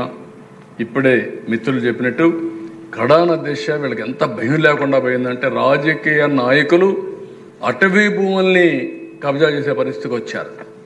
ఇది విచిత్రమైన పరిస్థితి, నేను ఎప్పుడు చూడలేదు ఇవి. అలాంటి పరిస్థితులు వచ్చాయి. ఎవడు ఎక్కడ తప్పు చేసినా ఈ ప్రభుత్వం ఉపేక్షితం, లా అండ్ ఆర్డర్ కాపాడుతాం, అటవీ భూములను కాపాడుతాం, కఠినంగా యాక్షన్ తీసుకుంటామని మరొక్కసారి వారందరినీ హెచ్చరిస్తూ, అదే మాదిరిగా ల్యాండ్ రికార్డ్స్ మాత్రం ప్రక్షాళన చేస్తాం. ఎవరైతే ఉన్నారో వాళ్ళందరికీ ఆ రైతుకి ఇచ్చే బాధ్యత, లేకుంటే ల్యాండ్ ఓనర్కి ఇచ్చే బాధ్యత, భవిష్యత్తులో ఎలాంటి జరగకుండా చేయడం కోసం అన్ని విధాల ప్రయత్నం చేస్తాం. ఇసుక ఉచితంగా ఇస్తున్నాం, కానీ ఇంకా అక్కడక్కడ నేను కూడా ఇన్ఫర్మేషన్ తెప్పిస్తున్నా. కొత్త కాన్సెప్ట్ ఒకటి పెట్టుకున్నాం అధ్యక్ష, పాజిటివ్ పబ్లిక్ పర్సెప్షన్. ఒక 20 సర్వీసులను ఐడెంటిఫై చేసుకున్నాం. ప్రతి నెల సమాచారం తెప్పిస్తాం. క్యూఆర్ కోడ్ పెట్టాం, ఐవీఆర్ఎస్ పెట్టాం, క్యాటీ ద్వారా క్యాపీ కానీ ఎన్ని పెట్టి ప్రజాభిప్రాయాలు స్వీకరించి డిపార్ట్మెంట్ పనితరాన్ని ఏ విధంగా మెరుగుపరచాలో దానికి కూడా శ్రీకారం చుట్టాం. అందులో కూడా చాలా వరకు ఇన్ఫర్మేషన్ వస్తూ ఉంది. కొన్ని డిపార్ట్మెంట్స్ సెట్ అవుతున్నాయి. అల్టిమేట్గా అధ్యక్ష ఈ ప్రభుత్వం ఒక బాధ్యతగా ప్రవర్తిస్తుంది. దానికి కూడా ముందుకు పోతా అని చెప్పి తెలియజేసుకుంటూ అల్టిమేట్గా ఈ ప్రభుత్వం యొక్క మెయిన్ ఉద్దేశం ఈ రాష్ట్రంలో వెల్తీ, హెల్తీ, హ్యాపీ సొసైటీ. అందరూ ఆదాయం పెంచాలి, ఆరోగ్యం మెరుగుపరచాలి, ఆనందంగా ఉండాలి. దీనికోసం పనిచేస్తామని చెప్పి కూడా నేను మీకు తెలియజేసుకుంటున్నా. అందుకని ఈరోజు స్వామినాథన్ గారు ఇప్పుడు చెప్పేవాళ్ళు సమాజానికి బంగారు భవిష్యత్తును కాక్షించేవారు వ్యక్తిగత వృత్తిగత ఎదురు దెబ్బలు అధిగమించి సవాళ్లను స్వీకరిస్తారు. ప్రశంసల్ని పూలమాలలు అందుకున్నా, విమర్శలు ముళ్ళు గుచ్చుకున్నా చలించకుండా లక్ష్య సాధన వైపు అడుగులు వేస్తారు. ఎందుకంటే కోట్ల మంది ప్రజల జీవితాలను మెరుగుపరచాలనే వారి నిర్మాణాత్మక నిస్వార్థ లక్ష్యశుద్ధి వారికి లక్ష్యసిద్ధిని ప్రసాదిస్తుంది. అదే ఇప్పుడు పవన్ కళ్యాణ్ గారు చెప్పినట్టు ఒక డిటర్మినేషన్తో ఉన్నాం. ఎన్ని అడ్డంకులున్నా ఈ రాష్ట్రాన్ని స్వర్ణాంధ్రప్రదేశ్ దిశగా నడిపించడానికి, హెల్తీ, హ్యాపీ అండ్ వెల్తీ సొసైటీగా తయారు చేయడానికి కంకణం కట్టుకొని ముందుకు పోతా అని చెప్పి తెలియజేసుకుంటూ దీన్ని ప్రజలందరూ కూడా విజ్ఞప్తి చేస్తున్నా. మేము సంకల్పం చేస్తే చాలదు, మీ సహకారం కూడా అవసరం, మీ ఆశీస్సులు కూడా అవసరం. అందరం కలిసి పనిచేస్తే అనుకున్న లక్ష్యాన్ని ఈజీగా చేరుకోగలుగుతాం. అది చేయాల్సిందిగా అందరినీ కోరుకుంటూ మనస్ఫూర్తిగా మరొక్కసారి ఎన్డీఏ పార్ట్నర్స్కి అభినందనలు తెలియజేసుకుంటూ ఇప్పటికైనా సరే అవతల పార్టీ, ఆ పార్టీ పేరు చెప్పాలన్నా కూడా నాకు కొంచెం ఇది వస్తూ ఉంది, కానీ బాధ్యతతో ప్రవర్తించాలని కోరుతున్నాం. ఒకటే గుర్తుపెట్టుకోవాలి అధ్యక్ష, నేను చెప్పాలంటే చాలా చెప్పుండొచ్చు కానీ నేను విమర్శించడం లేదు. నా జీవితంలో ఎలాంటి రాజకీయ పార్టీని చూస్తానని కలలో కూడా అనుకోలేదు. అది ఆ విషయం మనం గుర్తుపెట్టుకోవాల్సిన అవసరం ఉంది. రాజకీయాలు కొన్ని విలువలు ఉంటాయి. రాజకీయ నాయకులు అనుకున్న వాళ్ళం విలువలు కానీ క్రమశిక్షణ కానీ పాటించాల్సిన అవసరం ఉంది. ప్రజల కోసం పనిచేసే మనం ముందుగా ఆదర్శంగా ఉంటే ప్రజలు మనల్ని ఫాలో అయ్యే పరిస్థితి వస్తారు. ఏది ఏమైనా ఈరోజు నేను ఇచ్చినటువంటి విజన్ 2047 ఇది సాధించడానికి మా కూటమి పనిచేస్తుందని మరొక్కసారి హామీ ఇస్తూ అందరికీ నమస్కారాలు. జై హింద్, జై ఆంధ్రప్రదేశ్, స్వర్ణాంధ్రప్రదేశ్. అందరికీ మనమండి. ఇప్పుడు మనం తీర్మానం చేసుకోవాలి, దయించి కూర్చోవాలి. కొంతమంది వెళ్ళిపోయి మూడ్లో ఉన్నారు.